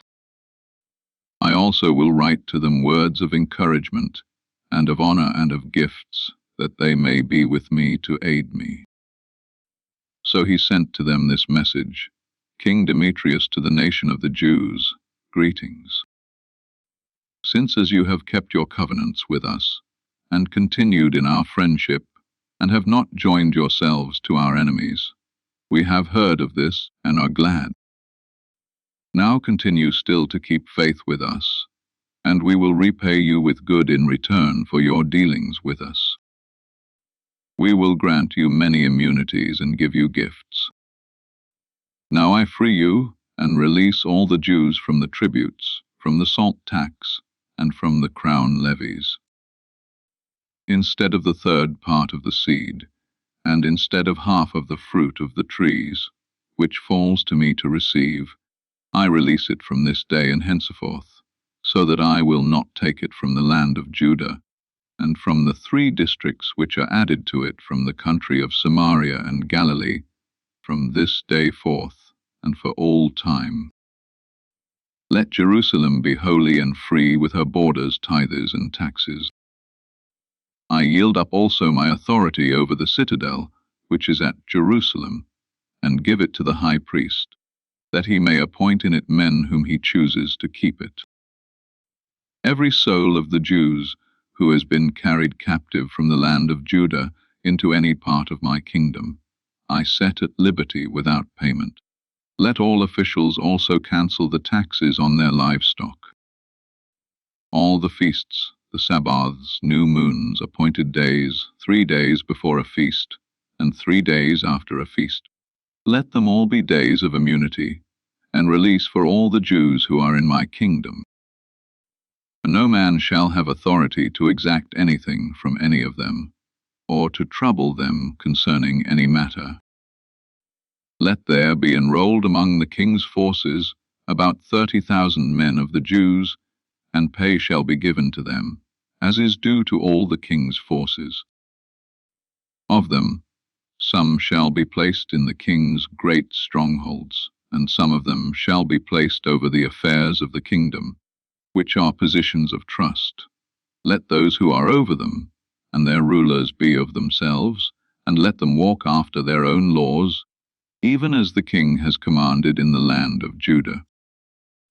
The 3 districts that have been added to Judea from the country of Samaria, let them be annexed to Judea, that they may be reckoned to be under one ruler, that they may not obey any other authority than the high priests. As for Ptolemais and its land, I have given it as a gift to the sanctuary that is at Jerusalem for the expenses of the sanctuary. I also give every year 15,000 shekels of silver from the king's revenues from the places that are appropriate. And all the additional funds, which those who manage the king's affairs didn't pay as in the first years, they shall give from now on toward the works of the temple. Besides this, the 5,000 shekels of silver, which they received from the uses of the sanctuary from the revenue year by year, is also released, because it belongs to the priests who minister there. Whoever flees to the temple that is at Jerusalem, and within all of its borders, whether one owe money to the king, or any other matter. Let them go free, along with all that they have in my kingdom. For the building and renewing of the structures of the sanctuary, the expense shall also be given out of the king's revenue.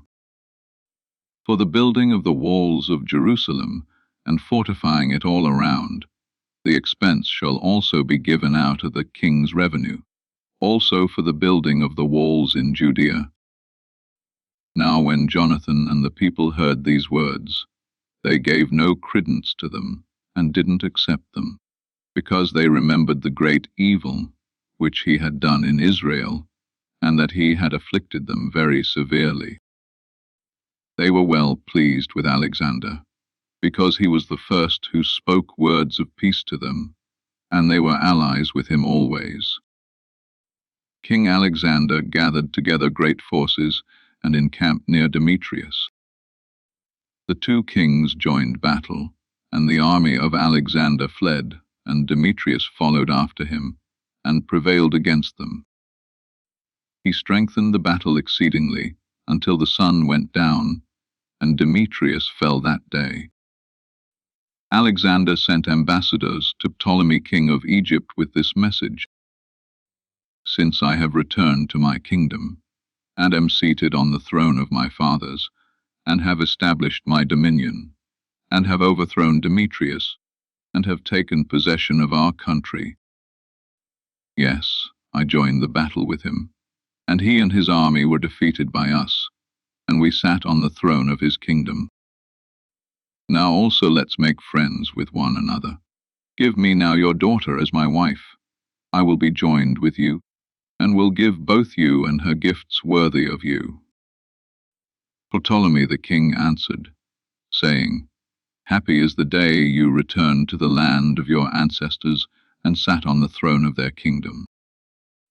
Now I will do to you as you have written, but meet me at Ptolemy's, that we may see one another, and I will join with you, even as you have said. So Ptolemy went out of Egypt, himself and Cleopatra his daughter, and came to Ptolemy's in the 162nd year. King Alexander met him, and he gave him his daughter Cleopatra, and celebrated her wedding at Ptolemy's with great pomp, as kings do. King Alexander wrote to Jonathan that he should come to meet him. He went with pomp to Ptolemy's, and met the two kings.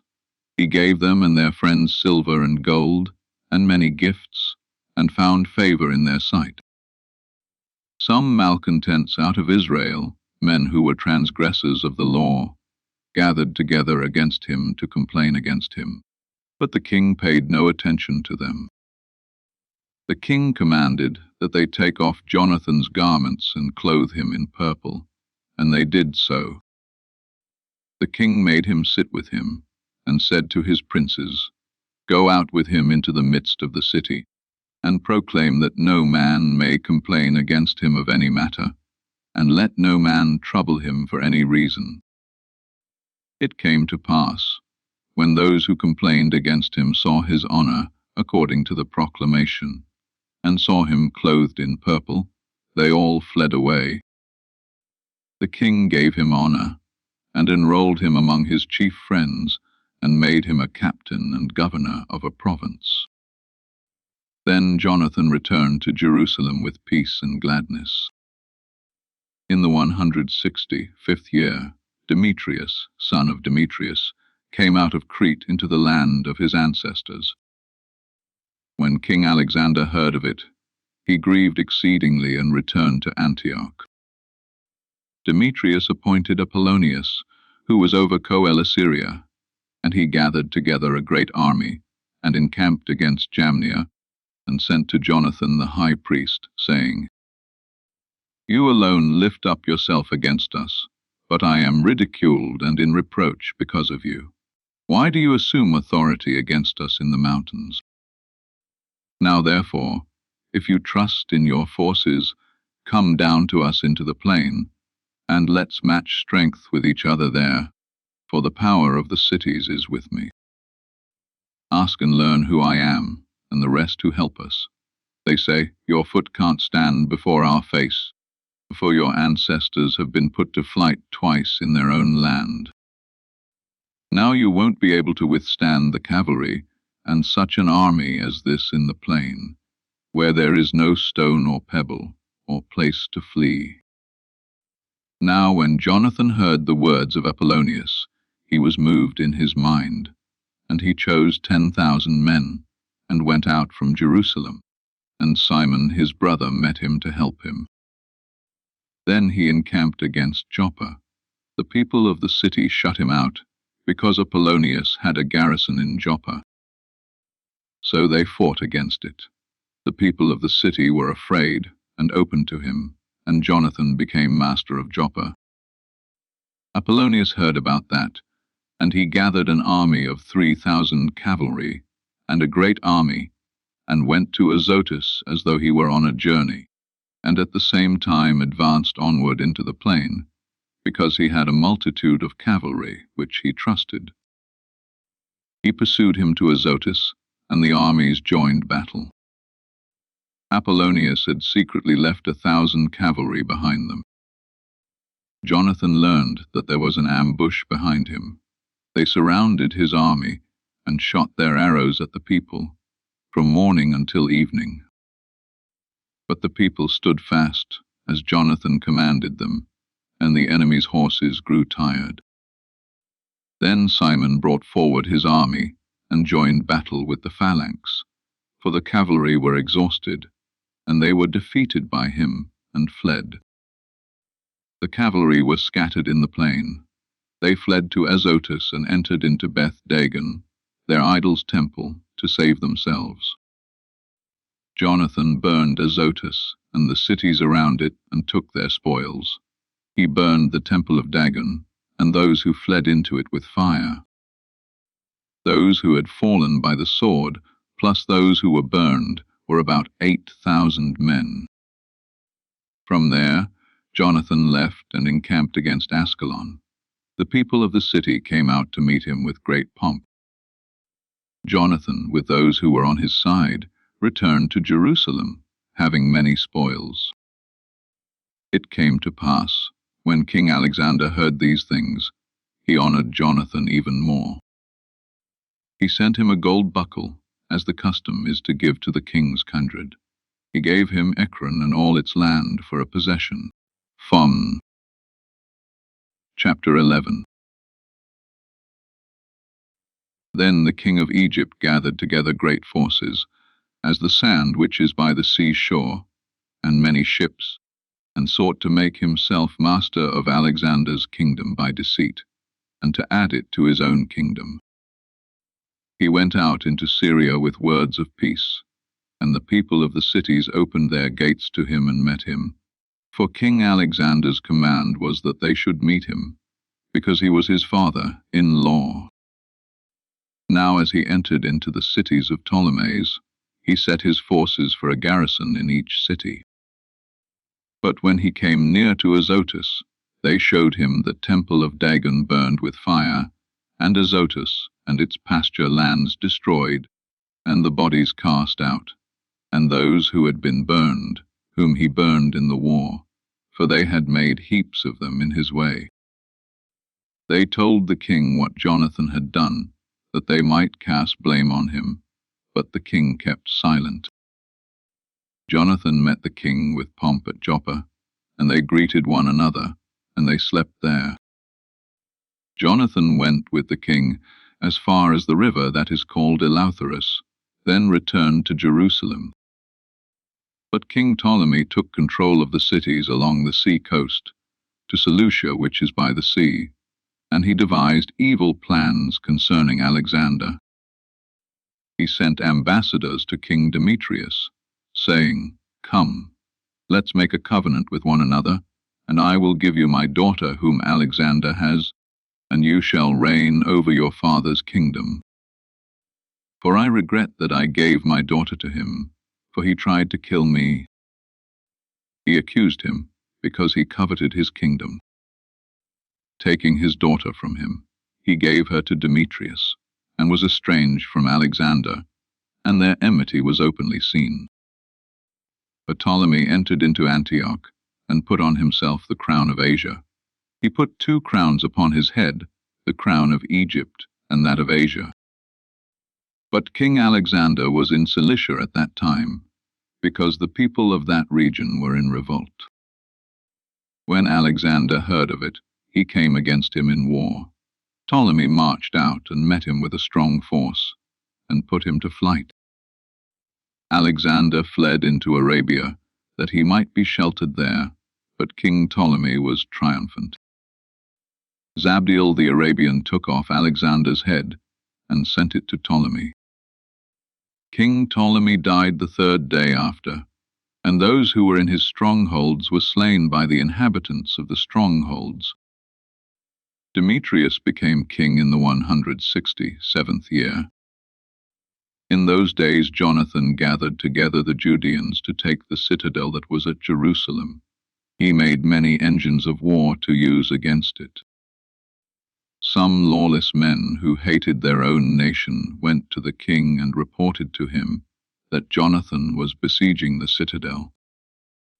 He heard and was angry, but when he heard it, he set out immediately, and came to Ptolemais, and wrote to Jonathan that he should not besiege it, and that he should meet him and speak with him at Ptolemais with all speed. But when Jonathan heard this, he gave orders to continue the siege.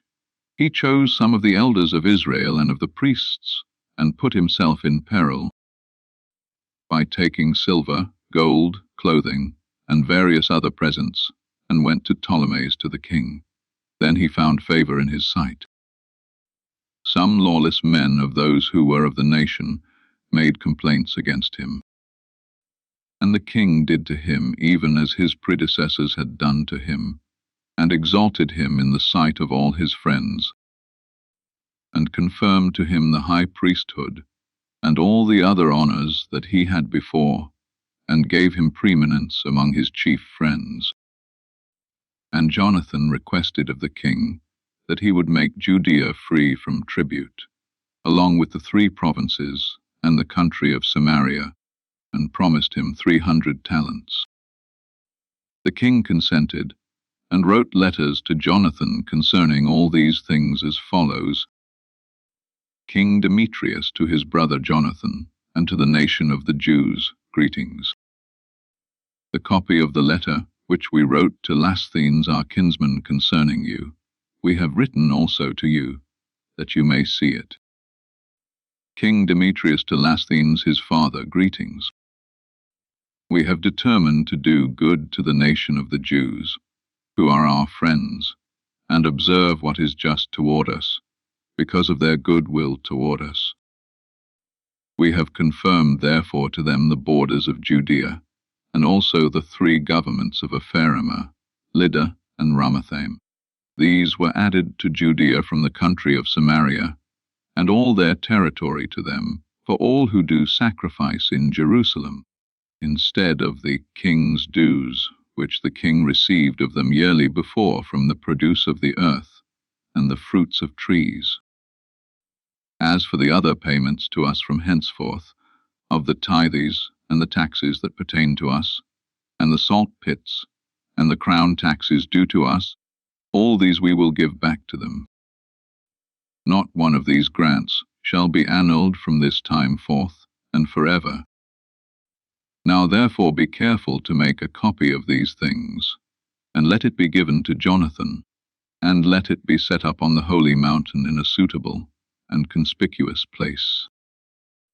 When King Demetrius saw that the land was quiet before him, and that no resistance was made to him, he sent away all his troops, each man to his own place, except the foreign troops, which he had raised from the islands of the Gentiles. So all the troops of his fathers hated him. Now Tryphon was one of those who previously had been on Alexander's side, and he saw that all the forces murmured against Demetrius. So he went to Amalcu the Arabian, who was raising up Antiochus the young child of Alexander, and urgently insisted to him that he should deliver him to him, that he might reign in his father's place. He told him all that Demetrius had done, and the hatred with which his forces hated him, and he stayed there many days. Now Jonathan sent to King Demetrius that he should remove the troops of the citadel from Jerusalem, and the troops who were in the strongholds, for they fought against Israel continually. Demetrius sent to Jonathan, saying, I will not only do this for you and your nation, but I will greatly honor you and your nation, if I find an opportunity. Now therefore you shall do well, if you send me men who will fight for me, for all my forces have revolted. So Jonathan sent him 3,000 valiant men to Antioch. They came to the king, and the king was glad at their coming. The people of the city gathered themselves together into the midst of the city, to the number of 120,000 men, and they wanted to kill the king. The king fled into the court of the palace, and the people of the city seized the main streets of the city and began to fight. The king called the Jews to help him, and they were gathered together to him all at once, and they dispersed themselves in the city, and killed that day about 100,000. They set the city on fire, and seized many spoils that day, and saved the king. The people of the city saw that the Jews had taken control of the city as they pleased, and they became faint in their hearts, and they cried out to the king with supplication, saying, Give us your right hand, and let the Jews cease from fighting against us and the city. They threw away their weapons and made peace. The Jews were glorified in the sight of the king, and before all who were in his kingdom. Then they returned to Jerusalem, having much plunder. So King Demetrius sat on the throne of his kingdom, and the land was quiet before him. He lied in all that he spoke, and estranged himself from Jonathan, and didn't repay him according to the benefits with which he had repaid him, and treated him very harshly. Now after this, Tryphon returned, and with him the young child Antiochus, who reigned and put on a crown. All the forces which Demetrius had sent away with disgrace were gathered to him, and they fought against him, and he fled and was routed. Tryphon took the elephants, and took control of Antioch. The young Antiochus wrote to Jonathan, saying, I confirm to you the high priesthood, and appoint you over the 4 districts, and to be one of the king's friends. He sent to him golden vessels and furniture for the table, and gave him permission to drink in golden vessels, and to be clothed in purple, and to have a golden buckle. He made his brother Simon governor, from the ladder of Tyre to the borders of Egypt. Jonathan went out and took his journey beyond the river and through the cities. All the forces of Syria gathered themselves to him to be his allies. He came to Ascalon, and the people of the city met him honorably. He departed from there to Gaza, and the people of Gaza shut him out. So he besieged it, and burned its pasture lands with fire, and plundered them.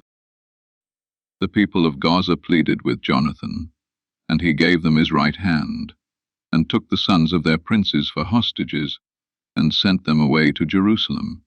Then he passed through the country as far as Damascus. Then Jonathan heard that Demetrius' princes had come to Kadesh, which is in Galilee, with a great army, intending to remove him from his office. He went to meet them, but he left Simon his brother in the country. Simon encamped against Bethshura, and fought against it many days, and hemmed it in. They asked him to give them his right hand, and he gave it to them. He removed them from there, took possession of the city, and set a garrison over it. Jonathan and his army encamped at the water of Gennesareth, and early in the morning they marched to the plain of Hazor. Behold, an army of foreigners met him in the plain. They laid an ambush for him in the mountains, but they themselves met him face to face. But those who lay in ambush rose out of their places and joined battle. All those who were on Jonathan's side fled. Not one of them was left, except Mattathias the son of Absalom, and Judas the son of Chalphi, captains of the forces. Jonathan tore his clothes, put dirt on his head, and prayed. He turned again to them in battle, and routed them, and they fled. When the men on his side who had fled saw this, they returned to him, and pursued with him to Kadesh to their camp, and they encamped there. About 3,000 men of the foreigners fell on that day. Then Jonathan returned to Jerusalem. 1 Mac. Chapter 12. Jonathan saw that the time was favorable for him, so he chose men and sent them to Rome to confirm and renew the friendship that they had with them. He also sent similar letters to the Spartans and to other places. They went to Rome, entered into the Senate house, and said, Jonathan the high priest and the nation of the Jews have sent us to renew for them the friendship and the alliance, as in former time. They gave them letters to the men in every place, that they should provide safe conduct for them on their way to the land of Judah. This is the copy of the letters which Jonathan wrote to the Spartans. Jonathan the high priest, and the senate of the nation, and the priests, and the rest of the people of the Jews, to their kindred the Spartans, greetings. Even before this time letters were sent to Onias the high priest from Arius, who was reigning among you, to signify that you are our kindred, as the copy written below shows. Onias welcomed honorably the man who was sent and received the letters, wherein declaration was made of alliance and friendship. Therefore we also, even though we need none of these things, having for our encouragement the holy books which are in our hands, have undertaken to send that we might renew our brotherhood and friendship with you, to the end that we should not become estranged from you altogether, for a long time has passed since you sent your letter to us. We therefore at all times without ceasing, both in our feasts and on the other convenient days, remember you in the sacrifices which we offer, and in our prayers, as it is right and proper to be mindful of kindred. Moreover, we are glad for your glory. But as for ourselves, many afflictions and many wars have encompassed us, and the kings who are around us have fought against us. We were unwilling to be troublesome to you, and to the rest of our allies and friends in these wars. For we have the help which is from heaven to help us, and we have been delivered from our enemies, and our enemies have been humbled. We chose therefore Numenius the son of Antiochus, and Antipater the son of Jason, and have sent them to the Romans, to renew the friendship that we had with them, and the former alliance. We commanded them therefore to go also to you, and to salute you, and to deliver you our letters concerning the renewing of friendship and our brotherhood. And now you will do well if you give us a reply. And this is the copy of the letters which they sent to Onias. Arius, king of the Spartans, to Onias the chief priest, greetings. It has been found in writing, concerning the Spartans and the Jews, that they are kindred, and that they are of the descendants of Abraham. Now, since this has come to our knowledge, you will do well to write to us of your prosperity. We moreover write on our part to you, that your livestock and goods are ours, and ours are yours. We do command, therefore, that they make report to you accordingly. Now Jonathan heard that Demetrius's princes had returned to fight against him with a greater army than before. So he marched away from Jerusalem, and met them in the country of Hamath, for he gave them no opportunity to set foot in his country. He sent spies into his camp, And they came again and reported to him that they were preparing to attack them at night. But as soon as the sun was down, Jonathan commanded his men to watch, and to be armed, that all the night long they might be ready for battle.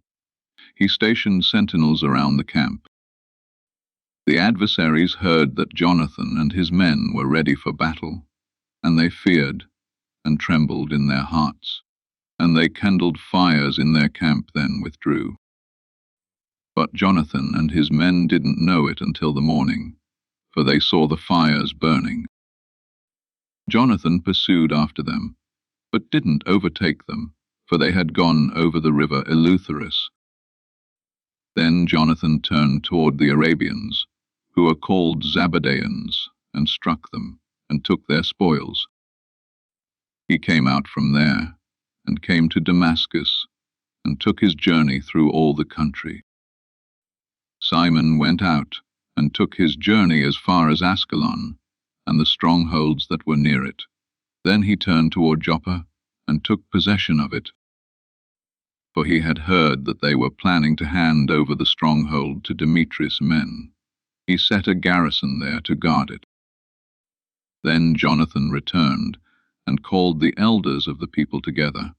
He planned with them to build strongholds in Judea, and to make the walls of Jerusalem higher, and to raise a great mound between the citadel and the city, to separate it from the city, that so it might be isolated, that its garrison might neither buy nor sell. They were gathered together to build the city. Part of the wall of the brook that is on the east side fell down, and he repaired the section called Chaphanatha. Simon also built Adida in the plain country, made it strong, and set up gates and bars. And Tryphon sought to reign over Asia, and to crown himself, and to stretch out his hand against Antiochus the king. He was afraid that Jonathan wouldn't allow him, and that he would fight against him, and he sought a way to seize him, that he might destroy him. So he marched out and came to Bethshan. Jonathan came out to meet him with 40,000 men chosen for battle, and came to Bethshan. Tryphon saw that he came with a great army, and he was afraid to stretch out his hand against him. He received him honorably, and commended him to all his friends, and gave him gifts, and commanded his forces to be obedient to him, as to himself. He said to Jonathan, "Why have you put all this people to so much trouble, seeing there is no war between us? Now send them away to their homes, but choose for yourself a few men who shall be with you, and come with me to Ptolemais, and I will give it to you, and the rest of the strongholds, and the rest of the forces, and all the king's officers. Then I will turn around and depart, for this is why I came." He put his trust in him, and did even as he said, and sent away his forces, and they departed into the land of Judah. But he reserved to himself 3,000 men, of whom he left 2,000 in Galilee, but 1,000 went with him. Now as soon as Jonathan entered into Ptolemais, the people of Ptolemais shut the gates and seized him. They killed all those who came in with him with the sword. Tryphon sent troops and cavalry into Galilee and into the great plain to destroy all Jonathan's men. They perceived that he had been seized and had perished, along with those who were with him. They encouraged one another and went on their way close together, prepared to fight. Those who followed them saw that they were ready to fight for their lives, and turned back again. They all came in peace into the land of Judah, and they mourned for Jonathan, and those who were with him, and they were very afraid. All Israel mourned with a great mourning. And all the Gentiles who were around them sought to destroy them utterly, for they said, "They have no ruler nor anyone to help them. Now therefore let's fight against them, and take away their memory from among men." 1. Chapter 13. Simon heard that Tryphon had gathered together a mighty army to come into the land of Judah and destroy it utterly. He saw that the people were trembling in great fear, so he went up to Jerusalem and gathered the people together. He encouraged them and said to them, "You yourselves know all the things that I, my kindred, and my father's house have done for the laws and the sanctuary, and the battles and the distresses which we have seen. Because of this, all my brothers have perished for Israel's sake, and I am left alone. Now be it far from me, that I should spare my own life in any time of affliction, for I am not better than my kindred. However, I will take vengeance for my nation, for the sanctuary, and for our wives and children, because all the Gentiles have gathered out of hatred to destroy us." The spirit of the people revived as soon as they heard these words. They answered with a loud voice, saying, "You are our leader in the place of Judah's and Jonathan your brothers. Fight our battles, and we will do all that you tell us to do." He gathered together all the men of war, and hurried to finish the walls of Jerusalem. He fortified it all around. He sent Jonathan the son of Absalom, and with him a great army, to Joppa. He threw out those who were in it, and lived there. Tryphon left Ptolemais with a mighty army to enter into the land of Judah, and Jonathan was with him under guard. But Simon encamped at Adida near the plain.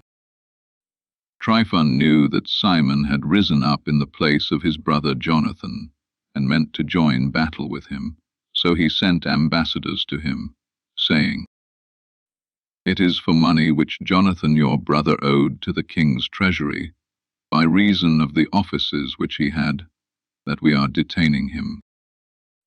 Now send 100 talents of silver, and 2 of his sons for hostages, so that when he is released he may not revolt against us, and we will release him." Simon knew that they spoke to him deceitfully, but he sent to get the money and the children, lest perhaps he would arouse great hostility among the people, who might say, "Because I didn't send him the money and the children, he perished."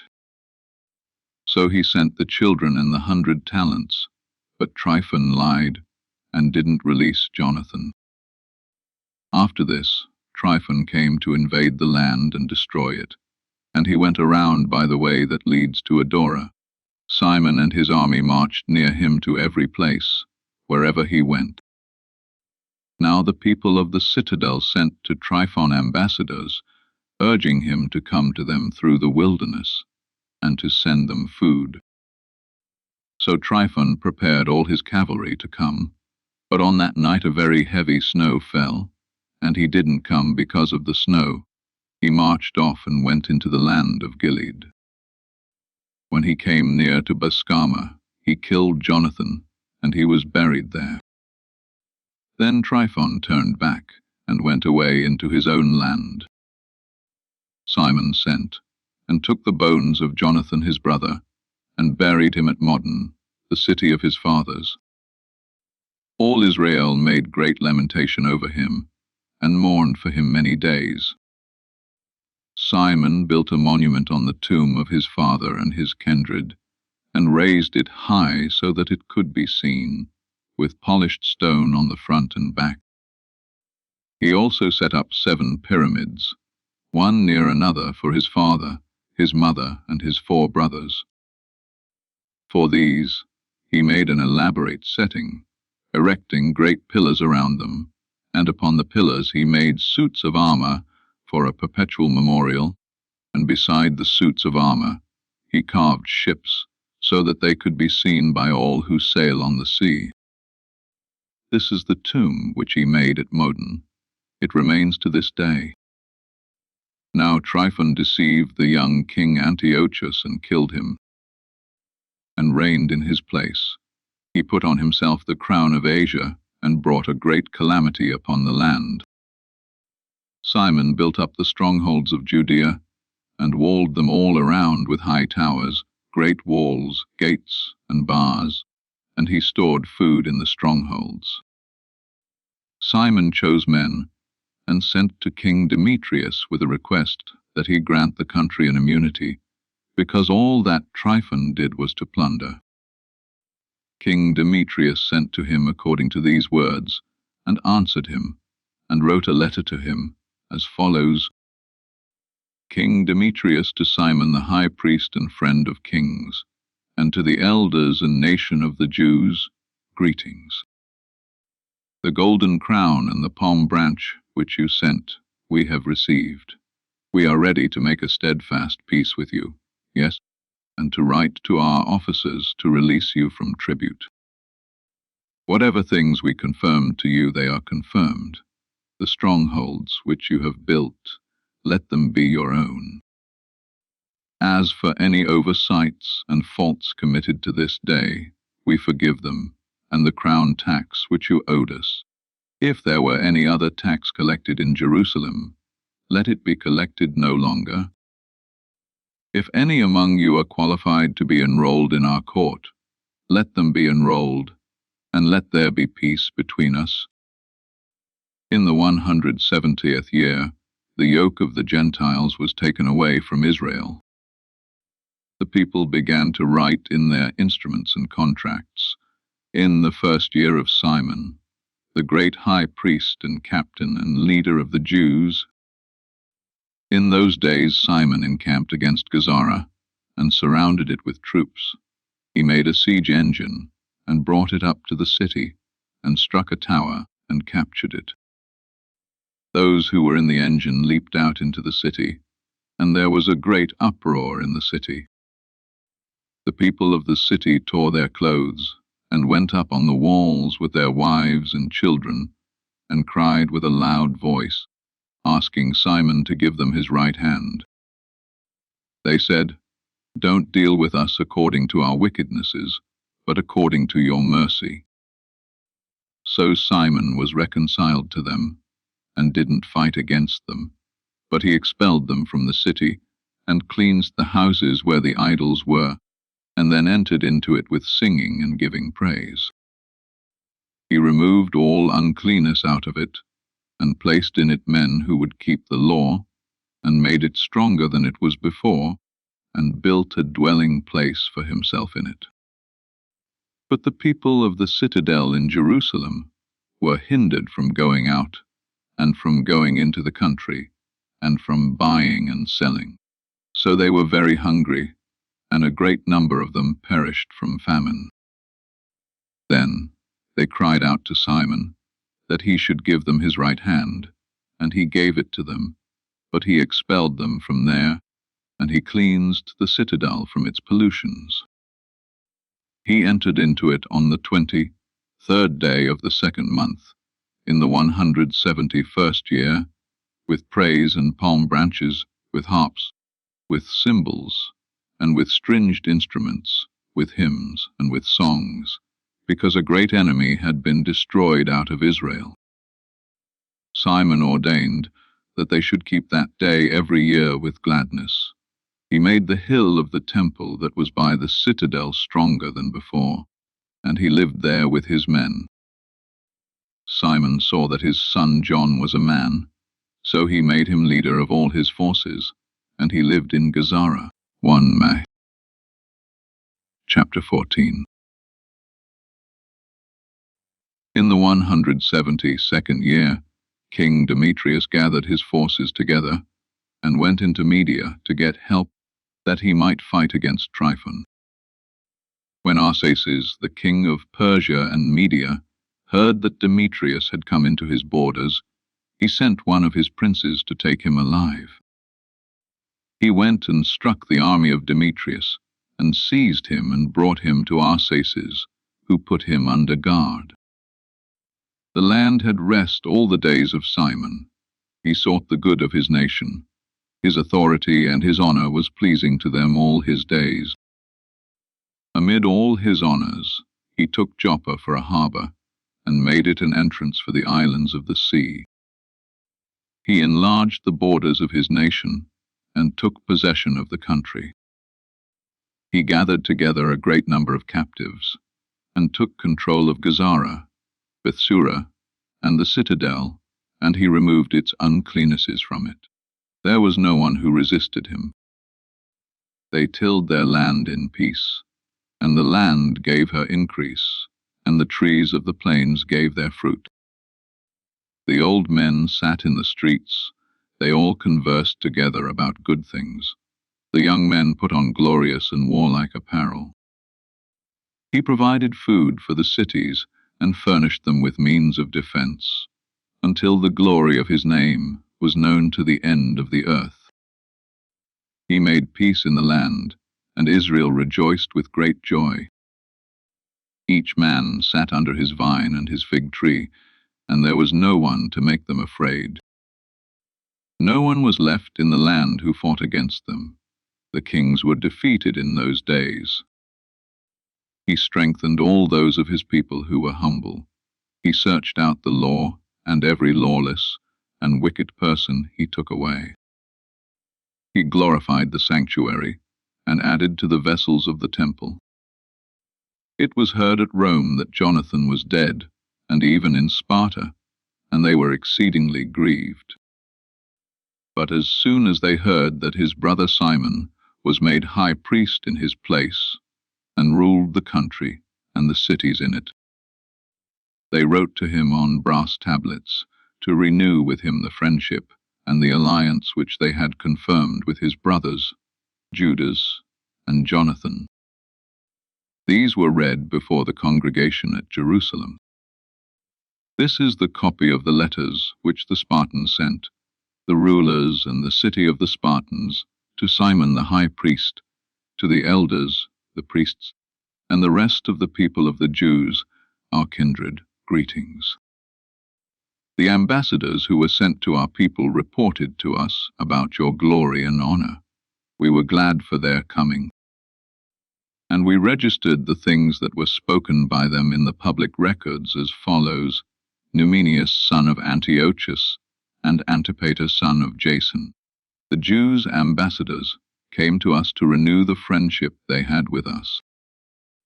It pleased the people to entertain the men honorably, and to put the copy of their words in the public records, to the end that the people of the Spartans might have a record of them. Moreover, they wrote a copy of these things to Simon the high priest. After this, Simon sent Numenius to Rome, with a great shield of gold of weighing 1,000 minas, in order to confirm the alliance with them. But when the people heard these things, they said, "What thanks shall we give to Simon and his sons? For he and his brothers and the house of his father have made themselves strong, and have fought and chased away Israel's enemies, and confirmed liberty to Israel." So they wrote on tablets of brass, and set them on pillars on Mount Zion. This is the copy of the writing, on the 18th day of Elul, in the 172nd year, which is the 3rd year of Simon the high priest. In Asrimal, in a great congregation of priests and people and princes of the nation, and of the elders of the country, it was proclaimed to us, since wars often occurred in the country, Simon the son of Mattathias, the son of the sons of Jorib, and his brothers, put themselves in jeopardy and withstood the enemies of their nation, that their sanctuary and the law might be established, and glorified their nation with great glory.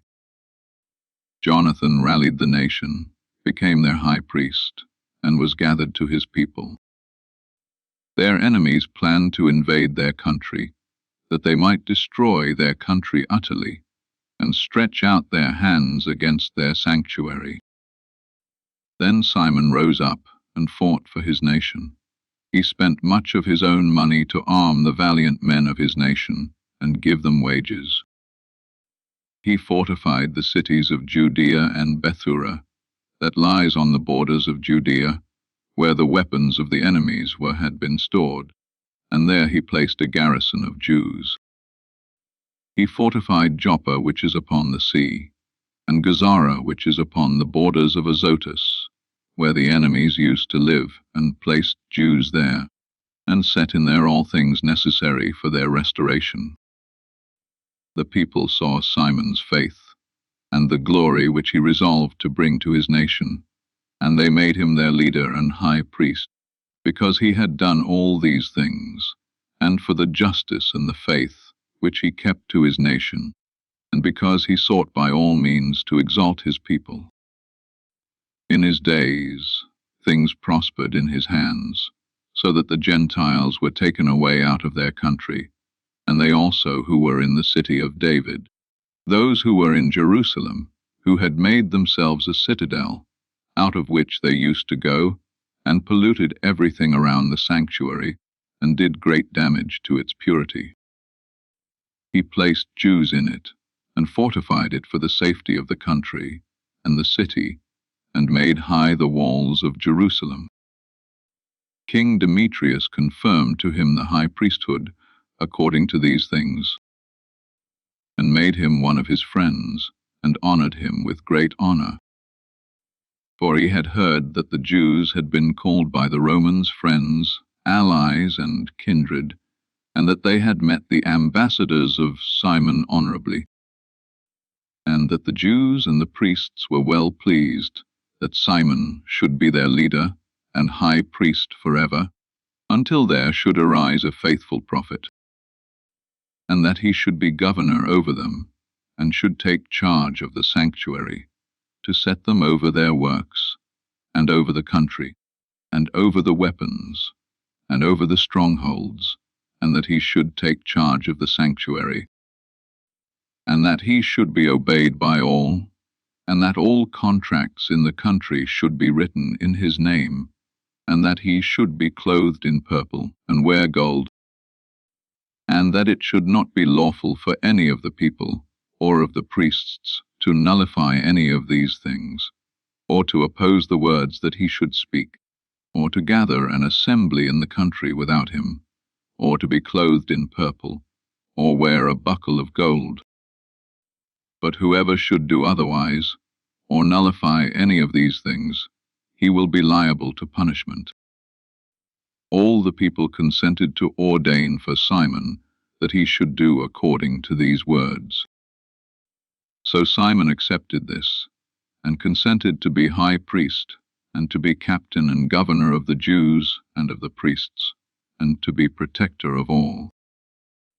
They commanded to put this writing on tablets of brass, and to set them up within the precinct of the sanctuary in a conspicuous place, and moreover to put copies of them in the treasury, so that Simon and his sons might have them.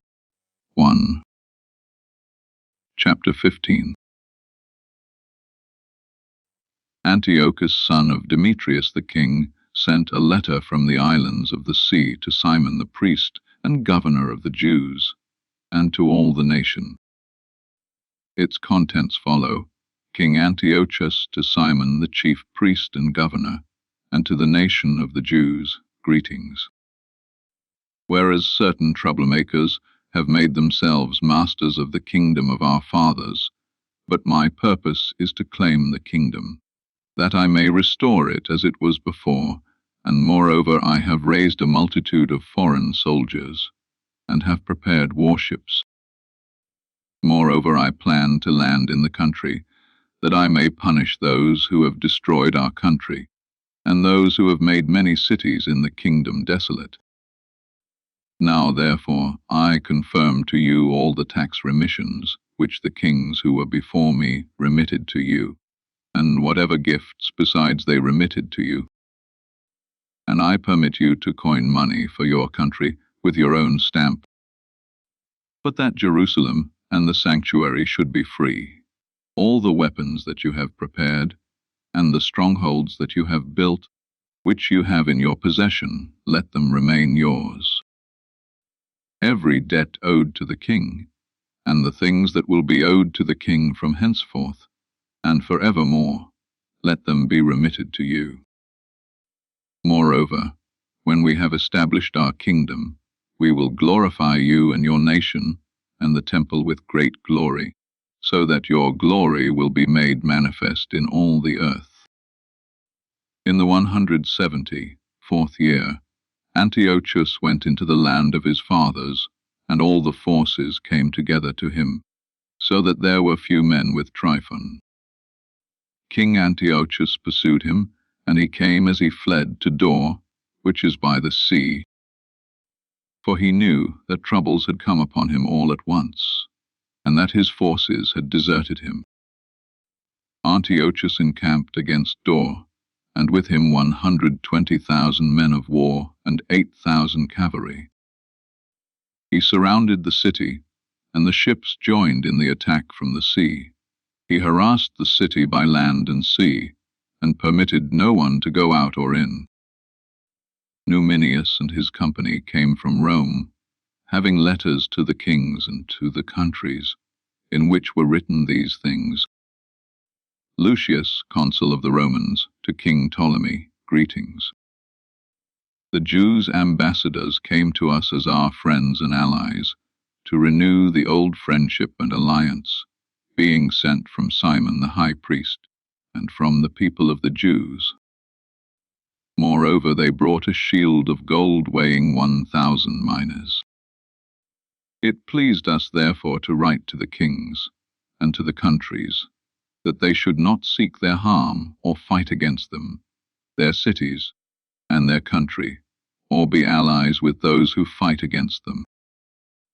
Moreover, it seemed good to us to receive the shield from them. If therefore any troublemakers have fled from their country to you, deliver them to Simon the high priest, that he may take vengeance on them according to their law. He wrote the same things to King Demetrius, to Attalus, to Arathes, to Arsaces, to all the countries, to Sampsames, to the Spartans, to Delos, to Mindos, to Sicin, to Caria, to Samos, to Pamphylia, to Lycia, to Halicarnassus, to Rhodes, to Phaselis, to Cos, to Side, to Aradus, Gortina, Cnidus, Cyprus, and Cyrene. They also wrote this copy to Simon the high priest. But King Antiochus encamped against Dor the second day, bringing his forces up to it continually, and making engines of war, and he shut up Tryphon from going in or out. Simon sent him 2,000 chosen men to fight on his side, with silver, gold, and instruments of war in abundance. He would not receive them, but nullified all the covenants which he had made with him before, and was estranged from him. He sent to him Athenobius, one of his friends, to confer with him, saying, You hold possession of Joppa, Gazara, and the citadel that is in Jerusalem, cities of my kingdom. You have devastated their territory, and done great harm in the land, and control of many places in my kingdom. Now therefore hand over the cities which you have taken, and the tributes of the places which you have taken control of outside of the borders of Judea, or else give me for them 500 talents of silver, and for the harm that you have done, and the tributes of the cities, another 500 talents. Otherwise we will come and subdue you. Athenobius, the king's friend, came to Jerusalem. When he saw the glory of Simon, the cupboard of gold and silver vessels, and his great attendants, he was amazed. He reported to him the king's words. Simon answered and said to him, We have not taken other men's land, nor do we have possession of that which belongs to others, but of the inheritance of our fathers. However, it had been in possession of our enemies wrongfully for a while. But we, having opportunity, firmly hold the inheritance of our fathers. As for Joppa and Gazara, which you demand, they did great harm among the people throughout our country. We will give 100 talents for them. Athenobius didn't answer even one word, but returned in a rage to the king, and reported to him these words, and the glory of Simon, and all that he had seen, and the king was exceedingly angry. Meanwhile, Tryphon embarked on board a ship, and fled to Orthosia. The king appointed Sendebeus chief captain of the sea coast, and gave him troops of infantry and cavalry. He commanded him to encamp against Judea, and he commanded him to build up Kidron, and to fortify the gates, and that he should fight against the people. But the king pursued Tryphon. So Sendebeus came to Jamnia, and began to provoke the people, and to invade Judea, and to take the people captive and kill them. He built Kidron, and stationed cavalry and infantry there, to the end that going out they might make raids on the highways of Judea, as the king had commanded him. Waffen. Chapter 16. John went up from Gazara, and told Simon his father what Sendebeus was doing. Simon called his 2 oldest sons, Judas and John, and said to them, I and my brothers and my father's house have fought the battles of Israel from our youth, even to this day, and things have prospered in our hands, that we have often delivered Israel. But now I am old, and you moreover, by his mercy, are of a sufficient age. Take the place of me and my brother, and go out and fight for our nation, and let the help which is from heaven be with you. He chose out of the country 20,000 men of war and cavalry, and they went against Sendebeus, and slept at Modin. Rising up in the morning, they went into the plain, and, behold, a great army of infantry and cavalry came to meet them. There was a brook between them. He encamped near them, he and his people. He saw that the people were afraid to pass over the brook, and he passed over first. When the men saw him, they passed over after him. He divided the people, and placed the cavalry in the midst of the infantry, but the enemy's cavalry were exceedingly many. They sounded the trumpets, and Sendebeus and his army were put to flight, and many of them fell wounded to death, but those who were left fled to the stronghold. At that time Judas, John's brother, was wounded, but John pursued after them until he came to Kidron, which Sendebeus had built. They fled to the towers that are in the fields of Azotus, and he burned it with fire. About 2,000 men of them fell. Then he returned into Judea in peace. Ptolemy the son of Abubus had been appointed governor over the plain of Jericho, and he had much silver and gold, for he was the high priest's son in law.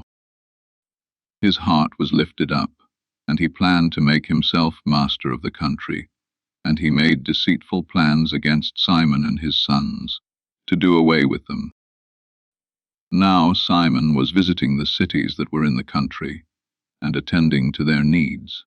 He went down to Jericho, himself with Mattathias and Judas his sons, in the 177th year, in the 11th month, which is the month Sebat. The son of Abubus received them deceitfully into the little stronghold that is called Doc, which he had built, and made them a great banquet, and hid men there.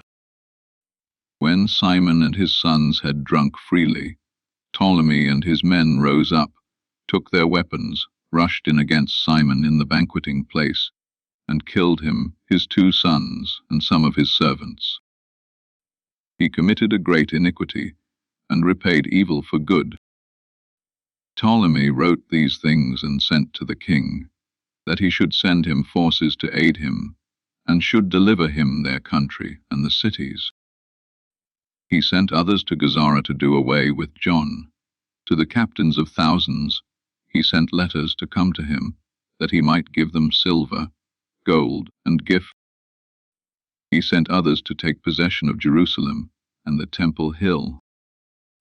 One ran before to Gazara, and told John that his father and kindred had perished, and he is sent to kill you also. When he heard, he was greatly shocked. He seized the men who came to destroy him and killed them, for he perceived that they were seeking to destroy him. And the rest of the acts of John and of his wars, and of his valiant deeds which he did, and of the building of the walls which he built, and of his achievements. Behold, they are written in the chronicles of his high priesthood, from the time that he was made high priest after his father.